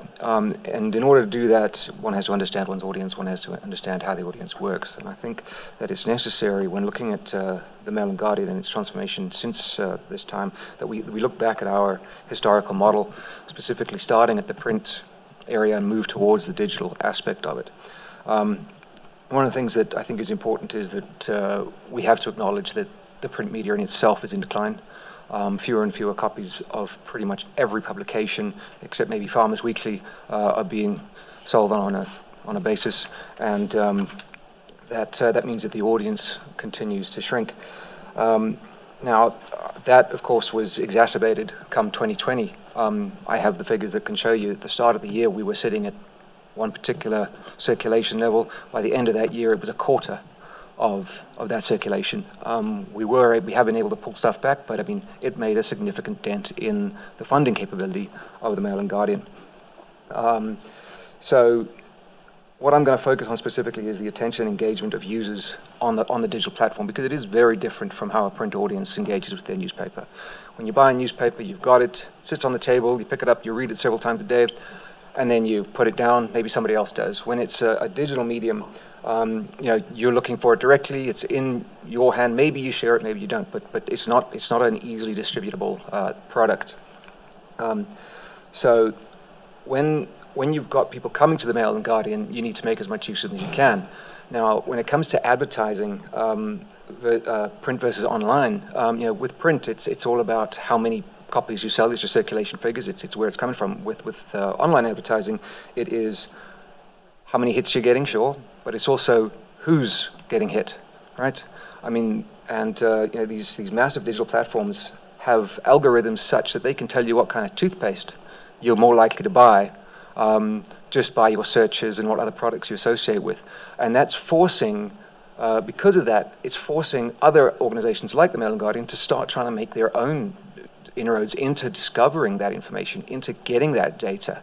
Now, obviously, there are platforms that are available. I mean, we use a free service called Google Analytics, which allows us to get some of that data. Some of it is our own sort. Some of it we get given to us by people who are engaging with the Mail and Guardian.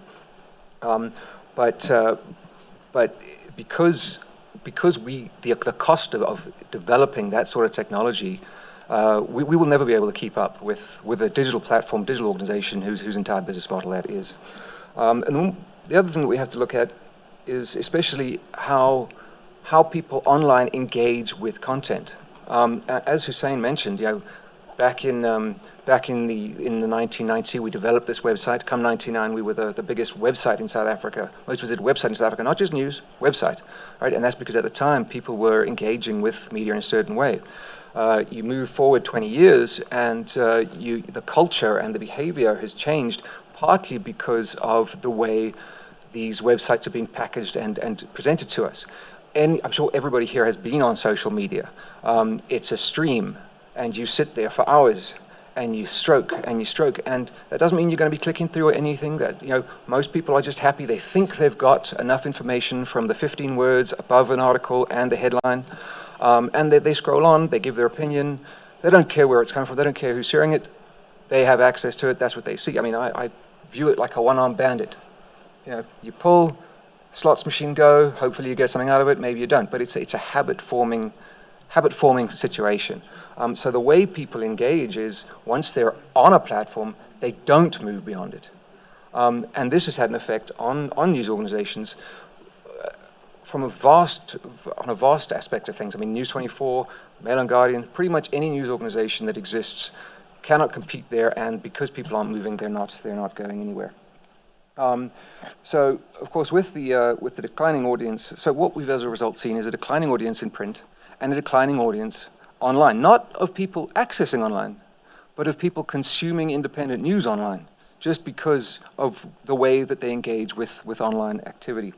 Now, once again, we can look at costs and figures. I mean, 2018, we were getting a certain amount from print and online. Today, we're getting a third of the revenue from our print. So everywhere, we're having our funds squeezed. And then you look at the type of audience. I think that one of the advantages of having print in the space was that, sure, you had your subscribers who would get their copy delivered to their house every week, but you also had the retail outlets out there. So while somebody was walking past, down the bread aisle, maybe they saw an article or a cover that they thought was interesting, and they grab it, right? And that was always the majority of the sale. I mean, you never had more subscribers than you had retail outlets, right? Okay, but that is what this new model forces us into. So we're trying to make subscribers out of people who would ideally want to be once-off purchases, and that's a challenge that I think needs to be looked at in terms of how we move forward, because. As Scott mentioned, a reader revenue model is vital for us to continue existing, because with declining revenue from advertising, we need support directly from the people who are consuming our product. And how do we do that? Well, we introduce a registration wall, right? That's, as I was saying, to get the information we require. Right? That gives us names, that gives us email addresses, that maybe sometimes they give us their company name or what their interests are. And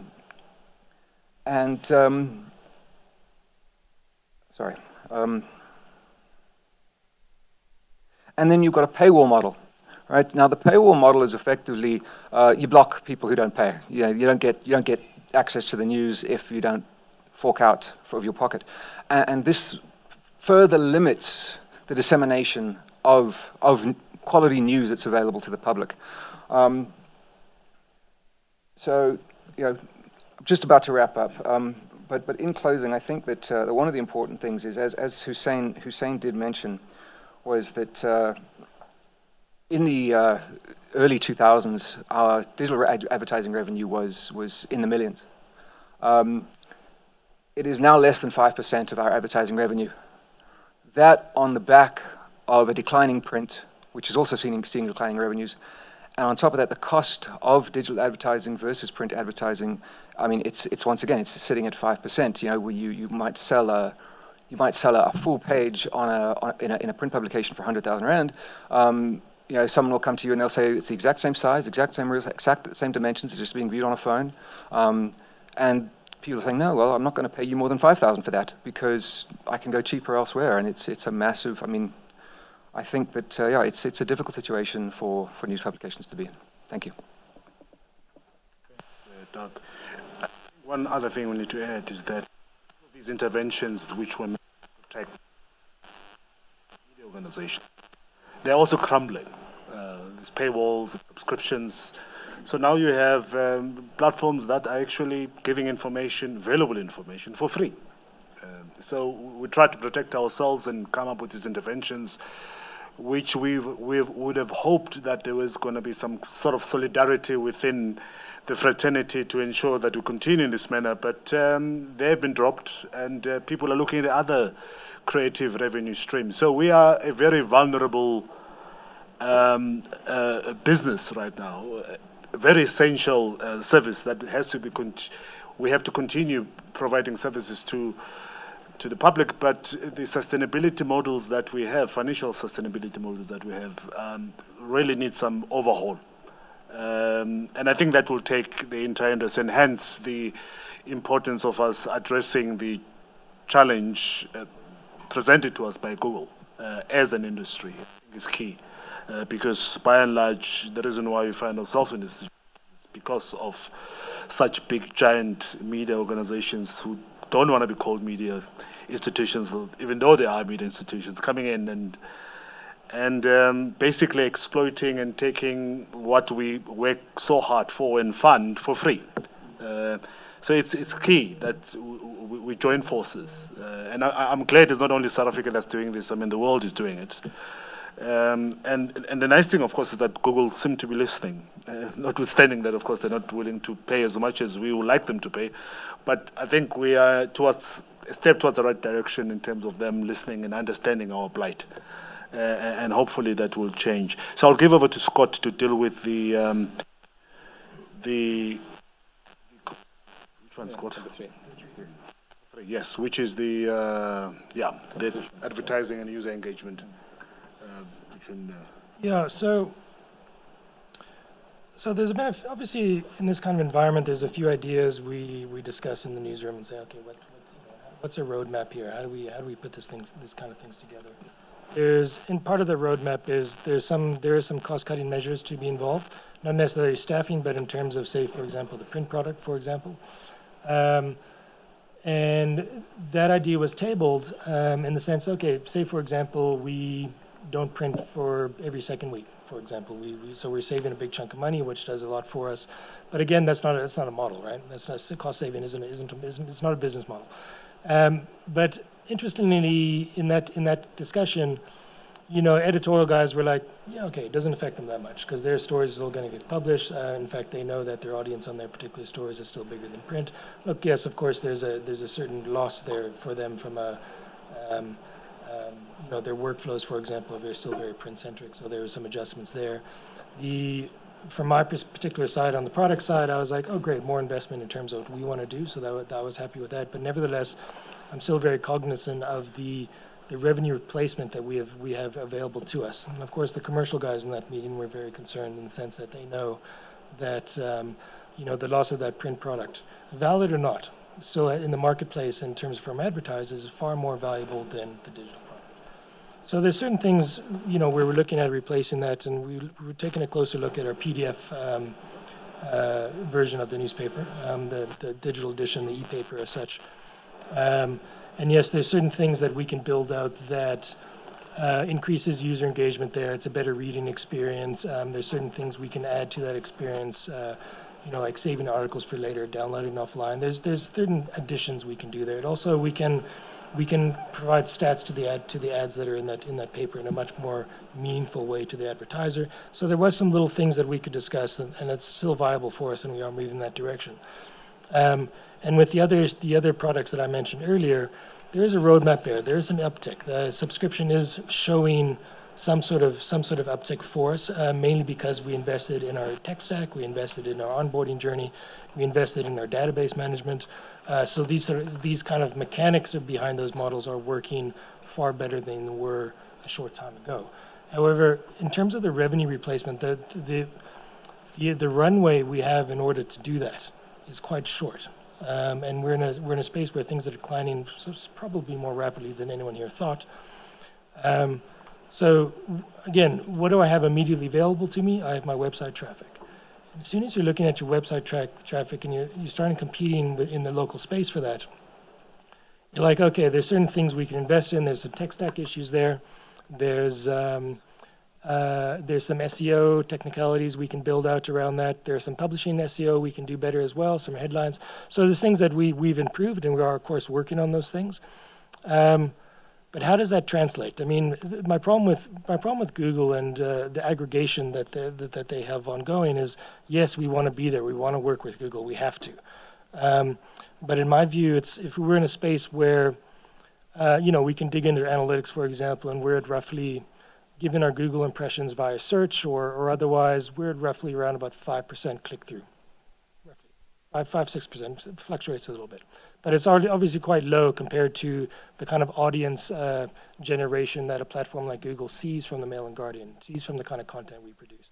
Because we work quite hard to make sure that our stories do appear where they need to appear. There's work involved there. Never mind the big long editorial journey to actually produce the stories that we produce. So my view would be, okay, if we're in even that kind of space, again, it's not a viable business model for us. We can't rely on money from Google. There are, of course, all kinds of conversations in place in terms of, okay, maybe Google shouldn't have the snippet for a story. So people do want to know more about the story. They do have to click through in the sense that they're not reading enough of what they want to read by that search result snippet, right? Again, we can't control that. To be a little bit strong in my wording, like aggregation without compensation is almost like a land grab, really. It's almost like we're using your hard work in order to build our audiences and build our revenue streams. We're giving you a piece of that pie, but it's relatively small. It's not in the sense going to be able to support what we currently do. So again, I mean, we're in a space where you've got opaque analytics, or at least opaque processes for the most part. I mean, the communications in our regard are not good, and you can look at some other platforms like Meta, for example, who made some very drastic changes in terms of their approach to news recently. Mail and Guardian was not in a space where we had built our business on Facebook, but I know some other organizations that did, and of course that affected them greatly. I would make the argument that, of course, the Meta doesn't necessarily have an obligation in terms of keeping publications going, but nevertheless, if there is a balance to be made in terms of the value they create out of our hard work and what they get out of it. So, in a competitive landscape from South Africa, because we're an English publication, of course, we're competing with every other English publication. Most of them are English, and we're competing with international publications in the news space. In the Western world, most of those are English.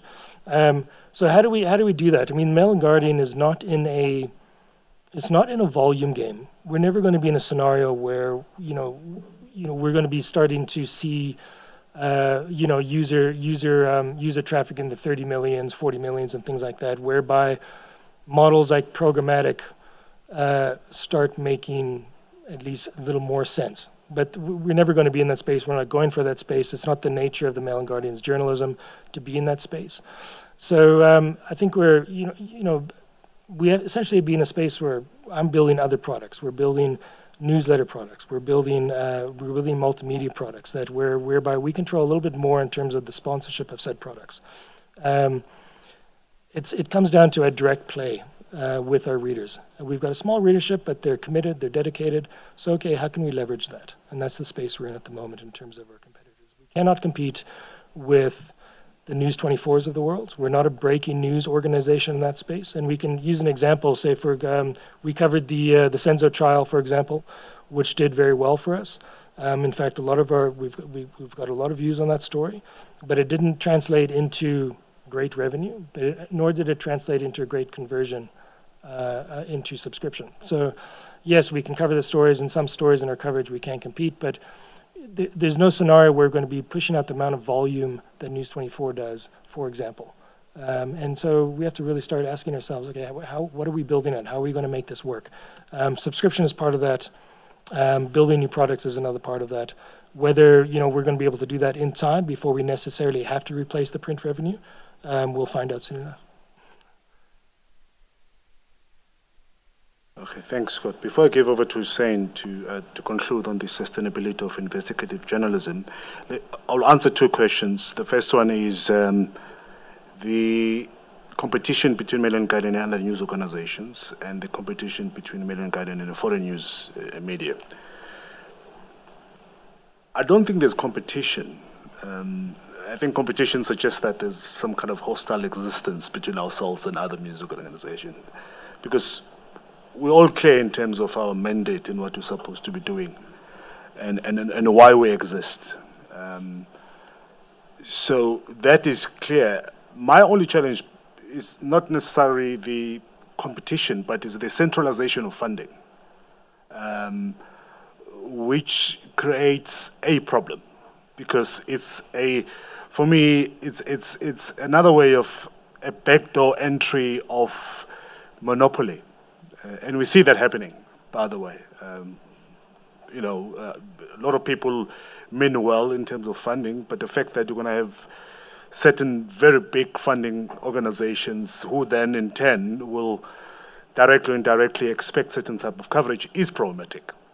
I would rather see a diverse or diversified funding model or presence, but at the moment what we see more and more is we're seeing these big funding organizations dominating their business, particularly in Africa. And as a result, you're starting to see and hear a certain type of coverage in terms of our news. And this is what Mail and Guardian should and is trying very hard to stay away from. That we need to look at independent funders, but importantly, I think we also need to start, Hussein, changing the way we think in terms of how we sustain our business. This whole idea of continually approaching funders to sustain our business, for me, is problematic. I think we must revert back to the old organogram of news business, where you had the managing editors who were supposed to do business, including investing in business, so that they can sustain the business of news, instead of us sitting and expecting that we will go and fundraise. So I'm of the view, for example, that we need to start businesses that will sustain the business of news. So we have to start using actuarial scientists, for example, to tell us how we use our money. So most of us go out to fundraise, we have enough money, but we wait for it to finish, then go again and fundraise. So can we then invest this money? Like the New York Times and other Reuters have done in the past, not, of course, withstanding that they cry with us when we all cry, but they're quite well off compared to us in terms of, financial existence. So this is the model I think that will work, because this funding model, I think, as I said, it's got a potential of the political domination creeping into a media business. And we see that happening as we speak. There are certain organizations that are dominating the funding space, which I think is problematic.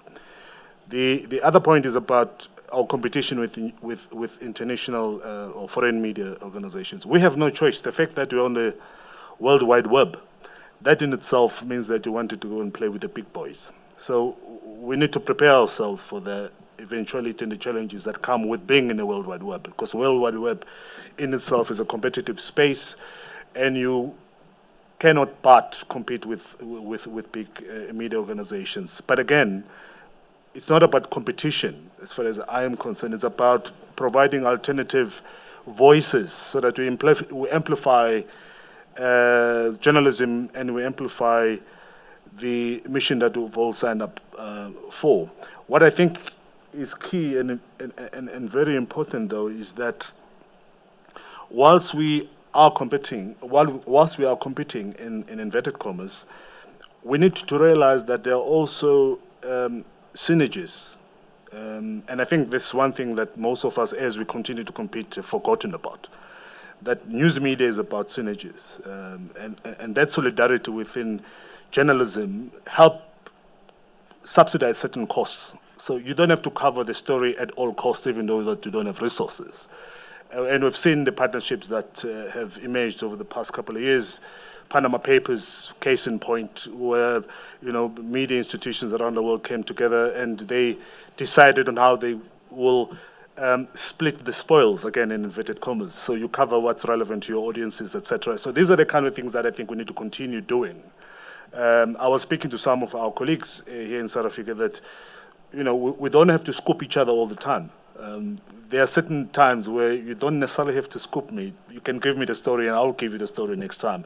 And I think that culture of sharing resources, sharing stories in this business is key. Sometimes, you might have funding coming your way, which, for example, might be specifically looking at, other forms of storytelling. I must be able to say, I don't deserve it, but the other guy deserves it. So again, this is a culture that I think is key.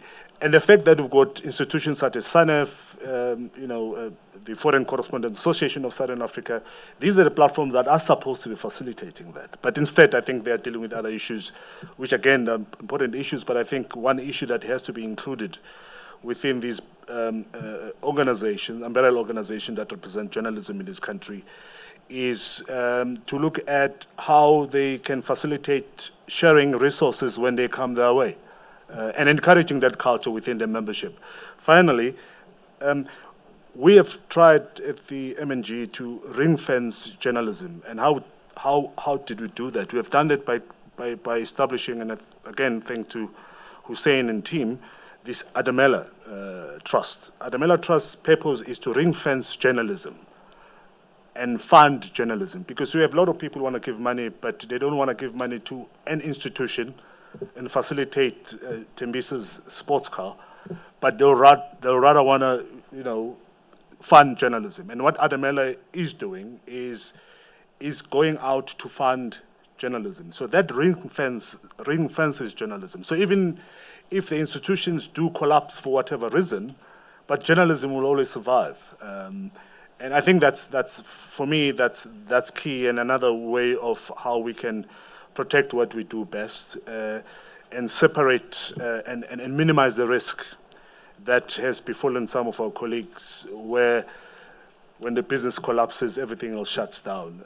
And I think what we've started at the Mail and Guardian is a new way or method of ensuring that journalism survives. And if it does succeed, we are likely to continue doing what we're doing best without hindrance.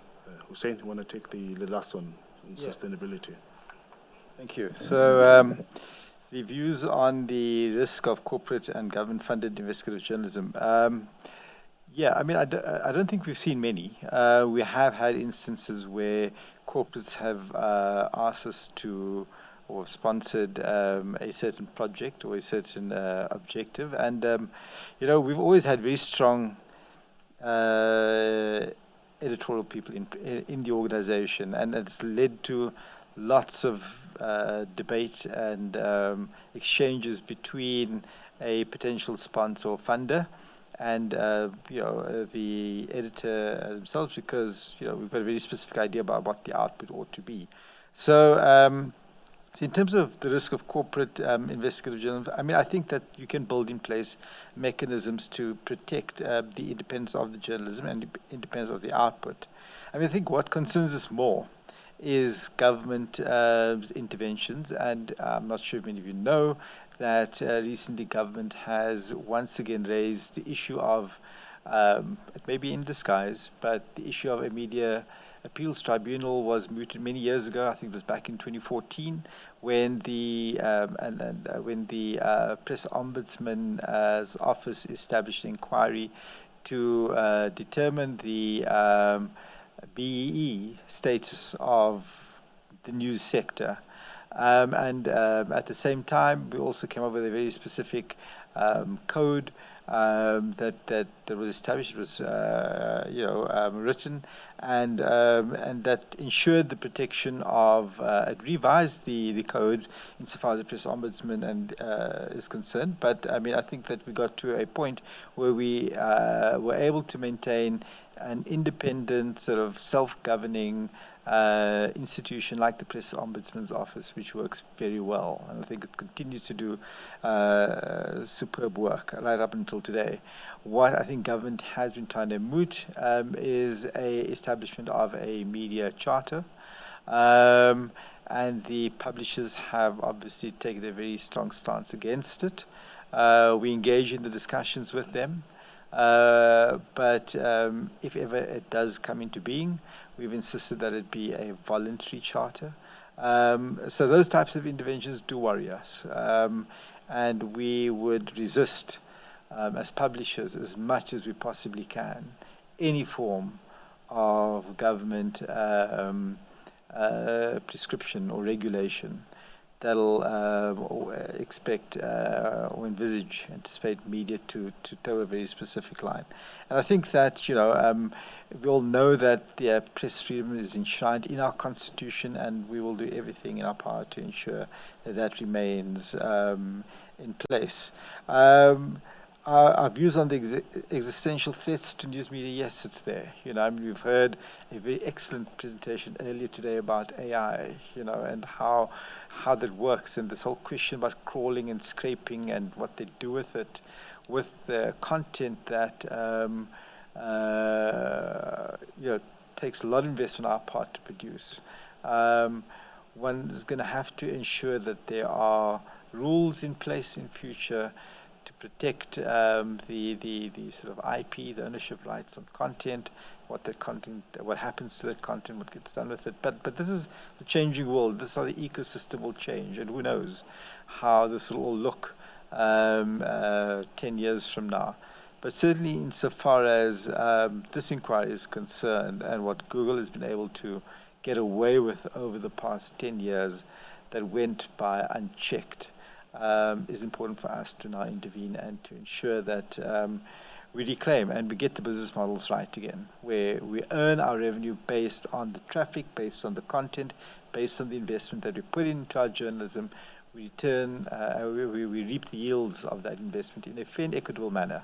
And right now, we believe that it's not fair and equitable at all. Thanks. Thank you. That's our presentation. Thanks very much for the opportunity. Thanks so much. I think you've raised a huge amount, and as I said, the Mail and Guardian is an institution, and I think you put it well, Hussein. It's been a breeding ground for investigative journalism and quality editors for the entire ecosystem. I mean, just on, I suppose for some people they might think, well, we've still got some investigative journalism happening. You know, doesn't it look fairly healthy? We had the Gupta files, we've had.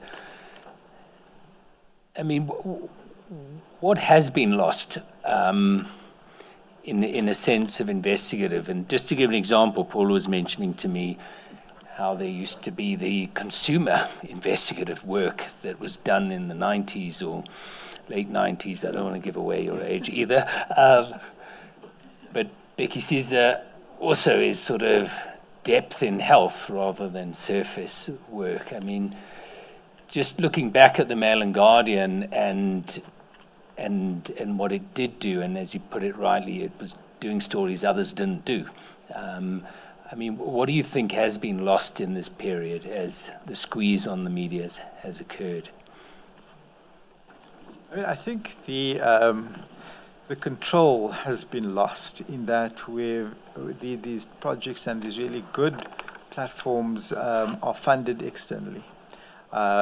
Becky will know, there's no secrets, funded by the Bill and Melinda Gates Foundation. And inevitably, you know, whilst you try and protect it from any intervention, there are obviously going to be mandates that need to be fulfilled.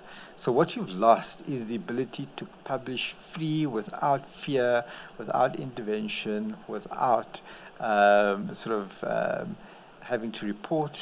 And I think that whole ability to be able to just investigate free of any interventions has been lost, because one inevitably has to go back and adhere to whether budget line items, whether adhere to project output, one has to adhere to them. And the same, I guess, and the fact that none of these projects are we've got the ability to fund from South Africa, you know, they're all funded internationally, and that brings about a whole lot of challenges. And it also brings about the opportunity, as opportunists would take advantage of, is to claim that these are agendas being driven by the West, as they would say. So it does take away the ability to be able to comfortably proclaim that this is free and independent journalism, which I think is what we had in the past, and which is what a real commercial viable organization would be able to proclaim. Yeah. Just to add two things. One is, you know, whilst we strive to be successful in our investigative journalism, but two things have come to the fore over the past couple of years, at least in South Africa. One is the threat that whistleblowers face, many of whom are killed these days if they whistleblow, and that's basically the main source of news or breaking news. And if that is, in a way, destroyed, you are therefore likely to continue doing what you're doing best. Secondly is, in South Africa, again, you have the political parties and intra-political party point scoring or settling of scores. And because of the generalization of the newsroom, you find many journalists falling into that trap. Indirectly or unwittingly pushing and promoting a certain political agenda. And we see that happening all the time. And I think that's one thing that two things that we need to look at as we address the challenges faced by investigative journalism in South Africa. How do we go around that, and how do we avoid one, to being the facilitator of sectional scores within the political parties, as you try to do your work, but importantly, how can we partner with whoever it is to ensure that whistleblowing as a phenomenon is encouraged in this country? We can either tell the story and make sure that we amplify that, because I think the law authorities want us to do that. Making the public aware, one, that is a good thing for you to whistleblow if you see anything wrong, but importantly, that there are platforms that protect whistleblowers.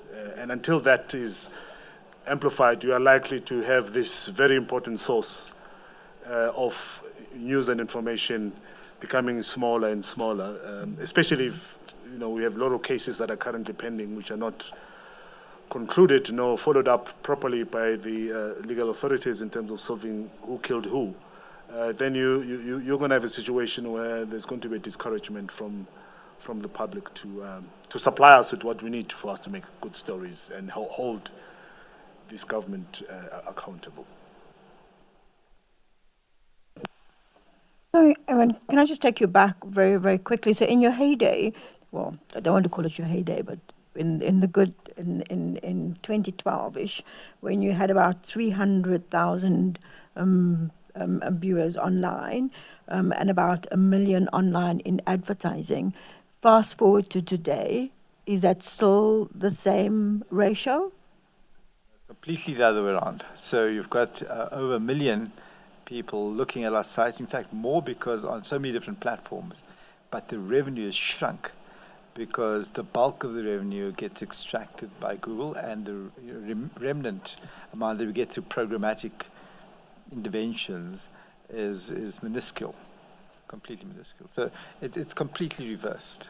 So despite the fact we've got all the inventory, all the traffic, all the ads being served in this inventory, the yield that we get is far lower than what it ought to be.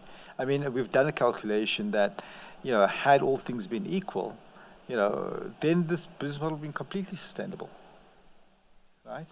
Had we attributed growth to kind of revenue numbers we earned back in 2012 in relation to the traffic that we've been able to grow our sites to, had that business model stayed, this would have been completely sustainable, and South Africa would have been better off, not only by virtue of the fact that taxes and revenue that it earns would be local, but the point is the quality of journalism and the craft of journalism would have been enhanced.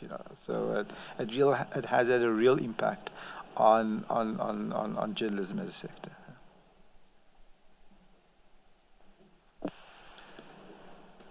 Thanks, Paula. And I'll come back there, but I just wanted to pick up one question on, I suppose we heard from another alumni, Khadija, the other day, and she was sort of also indicating that as resources shrink, maybe the focus shrinks geographically as well, and in stories that are further away, more expensive to report on, more difficult, become lost. She also mentioned the SABC closing so many regional bureaus. Do you think, just looking at the impact again, that obviously we may not lose some investigative journalism or journalism, but we're losing stories from secondary towns, rural areas, at least at the depth of investigation that we now afford some in the metro? So, I shudder to think of the amount of stories we miss out on, especially at local government level, for example. And quite frankly, if we had, anything similar to what we were able to do in the good days, that type of investigative focus at local government, it probably would have enhanced local government and probably wouldn't result in the chaos that one sees happening at local government, because a lot of these stories just go unreported. I know that there are a lot of digital platforms that have come about now that try and, through the use of data, assemble a better story, a better picture of what is happening at local government level. I know specifically there's a platform that looks at qualified audit reports, for example, at local government.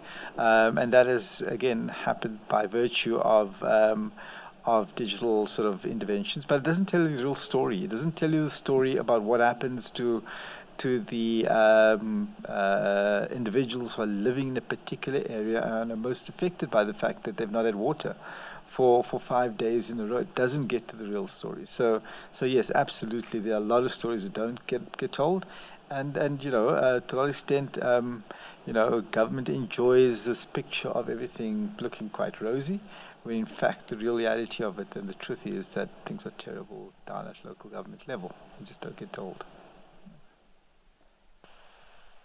No, I like the way you frame that. Is, I suppose, we don't know what we're missing, but we're clearly missing. And I think, I think we've heard over the last few days as well, is where there is that vacuum, then misinformation can easily spread. So I suppose from that municipality, there is only one version, and it's that's going out. But I think it's also important to understand that we're not just breaking news, but we're also a conduit. So over the past, we've had partnerships with various organizations and other platforms. And I think this, again, needs to be resuscitated in a way where we partner, So if you know that your story is key and is likely to change the lives of people, we need to partner, at least for those who've got a amplified voice to tell that story. And we're lucky to have a new editor in our office who has been publishing a lot of partnered reports. And I think it's something that's key, especially with resources becoming smaller and smaller. The need for media institutions to partner in terms of covering their stories is becoming more and more important. Television is doing it at the moment, if you have noticed. You'll find that a correspondent sitting somewhere in Iraq working for CBC will be covering for Al Jazeera because Al Jazeera hasn't got presence. And you just acknowledge that this is a CBC reporter reporting on behalf of.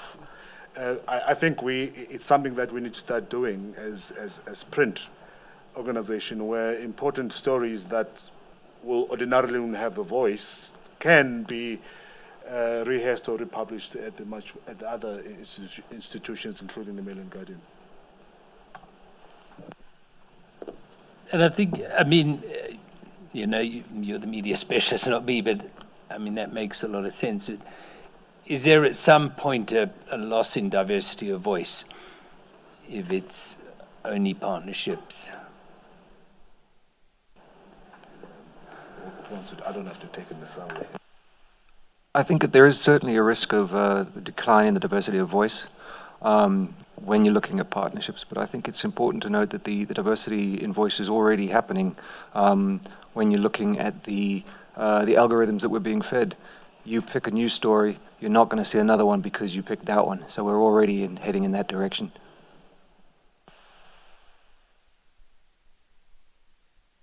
I know you come for now. If you give us a few more minutes, if that's okay. I thought it was an interesting point about corporate dominance, because, as we heard from SANEF, we sit with 4 big media houses. It's English Afrikaans. There's not a diversity of language at a national level, at least.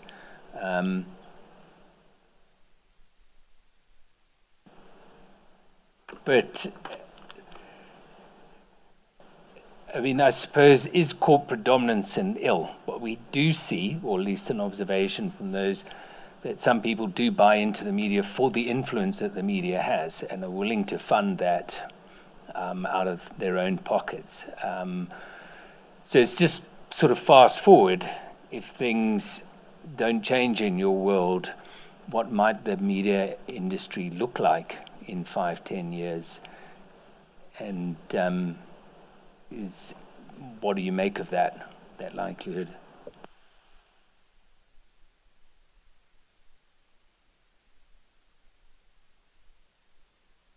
I listen to vernacular news, and radio. So I listen to Cozy FM. It's like permanent dial on at home and in my car, because they tell stories that you ordinarily wouldn't hear on English mediums. And that's what South Africa is all about, and that's where South Africa resides. And it's a challenge that I don't know how it's going to be addressed. Often we get surprised when you see a certain outcome of elections, mainly because we thought that what we have been fed from the English and Afrikaans mediums was a reality, and it's drummed into our heads so many times that when a different result come, we start getting surprised. But also there's a danger in that, because it could in future question the credibility of electoral system in this country, because you have one dominant voice telling us over and over again, like it's been in the States, even though of course they all speak English. We've got one dominant voice telling us over and over again that the governing party, or whatever it is, have lost popularity, and as a result they're going to dip in their support. And if you do get a different result, that could be a problem. So I don't know how you solve that. And we've tried in the past, but again, English dominates, and I don't think there's much we can do to change that that reality.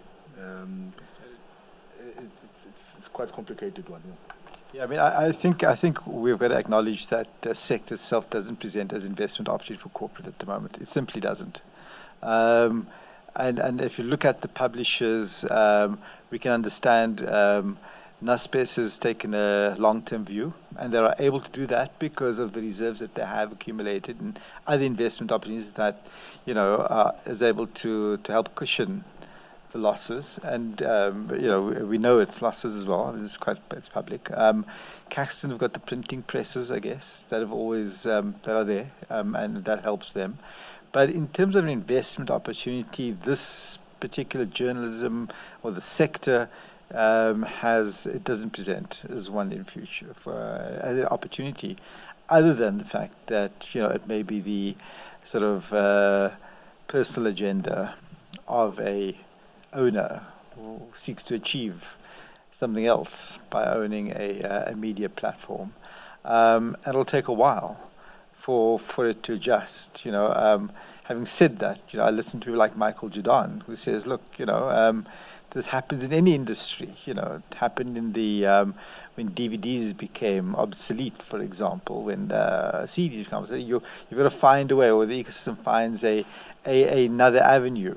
And he turns on and he says to media owners, find the business model. Go out there and find the other business model that's going to make it a success.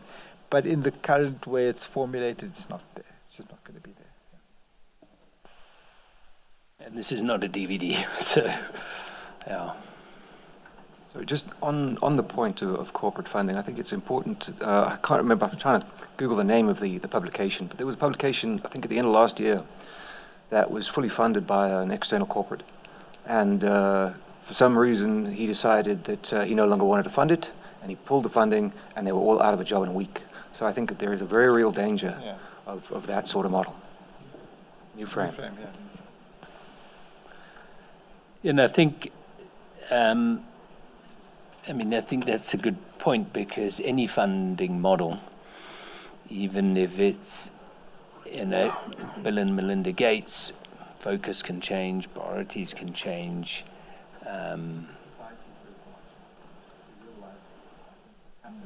Just your mic, sorry, Hussein. The Open Society example, where there's been the transition from George Soros to the Sun, who's now decided to change the entire model of open society across the world. And as a result, South Africa has suffered because there's just no funding available to South Africa. Well, certainly not going to be in the next year or so, until it's reestablished in a way in which he's happy with. So, yeah, it's a real life example of how things change very rapidly when you rely on donor funding for journalism. I mean, maybe just one last question then on a similar note. I think what we've heard from quite a lot of media is if we have to unpack the algorithm debate, it's more around, I can't rely on this, I can't build a business on this, because much like the funder, it is unreliable, it's up and down, and I need to invest to build something solid. I mean, just to get your perspectives on that, I mean, if there was a partnership where you feel there was fair value, then that's another dimension that's still important. Dying all the time up here to bring AI into this conversation. So, look, I mean, I'm very pro tech in general. I mean, given my position and everything, and there's obviously different facets of technology. So, our experience with AI, in terms of there's different areas there that are really bad for us, and there's potentially opportunities there for us as well. The areas that are bad for us that I think about quite a lot, actually, in terms of some of the models that we were talking about earlier today. Just looking at traffic, for example, is a simple example that I'm sure lots of other, our other media colleagues have brought up in these talks, in the sense that the click-through that we rely on so much, that so many of us talk about in terms from a traffic perspective, conceptually may not disappear completely, but it's certainly going to diminish. I can even tell that from my own behavior. In terms of search, I use ChatGPT a little bit more, not necessarily just as one, because it's easier for me as a consumer if I'm looking for an answer for something. When I say answer, quote unquote, I just mean it gives me the starting points that I'm looking for. And there's no click-through there, there's no model there. Okay, there's no from us as a publisher. However, in the context of the Mail and Guardian, for example, we're in a fortunate space, if you choose to see it as such, that we've been around for 40 years. We've got a very deep, long archive of really good journalism in South Africa. There are questions that Hussein brought up earlier in terms of, okay, are we protecting that IP, or how do we want to play the value of that IP? I'll give you an example. A couple months ago, there was one of our writers that saw one of the stories that they wrote for us reproduced on another platform, but it wasn't stolen. It wasn't a copyright issue per se. It was written by AI, and AI had used us as a source to produce that story. And it's very, very similar, same quotes and everything that were built out for a particular story. And this writer came to us and like, well, what do I do? And I was like, oh, let me explore that. That's interesting. This is the first time I've had to deal with that. So there's those kind of questions as well. Like, are we choosing to make our archives available to the bigger picture? Because it's almost like, 20 years ago, you would ask the same questions: do we want Google to see us or not? I think we're in the same space now with AI. I would suggest that, given that the coming proliferation of fake news and the coming proliferation of really generated videos, generated audio, brand matters more than ever, in the sense that you want to be in a space where the news organization, such as the Mail and Guardian and others around the world, they're already trusted. We're in a good space in the sense that we've got a long track record of trusted journalism. We can leverage off that with the coming fake news onslaught, which we are going to experience, particularly on platforms that we rely on so much for in terms of our audience and traffic. So that we could play it in the sense that it could be beneficial for us. And there's other opportunities there for us if we wanted to start looking at, we've discussed a few times today around the proliferation of English as the main language. There are opportunities there for us to use AI to redistribute our news in numerous other languages, particularly in South Africa. AI, that's the thing. I mean, they've kind of cracked the language code for the most part, and that's the benefit of AI in the sense that it taps into our natural workflow quite nicely and quite well. So there are opportunities there for us in AI and with the deep archives that Mail and Guardian has. So there's two sides of the coin. It's going to decimate our model in many areas, but there's also opportunities there. What that looks like, of course, I'm not sure yet. Thank you very much to the Mail and Guardian team for your time and your input, and of course your service to the country over 40 years. That was very interesting and I think insightful, and it's important to get the perspectives of different types of media, because I think the challenges differ between them. Just for tomorrow, we start with the National Community Radio Forum, and then we have a range of community media: Naledi News, Mpumalanga Mirror, Marula Media, Limpopo Mirror, and Izwe Lompakati. So that is tomorrow's program, and then on Friday we have Arena and the Daily Maverick, who will be here as well. So with that, we'll close for the day, and thanks again to all the stakeholders that came through the course of today for some very interesting proceedings.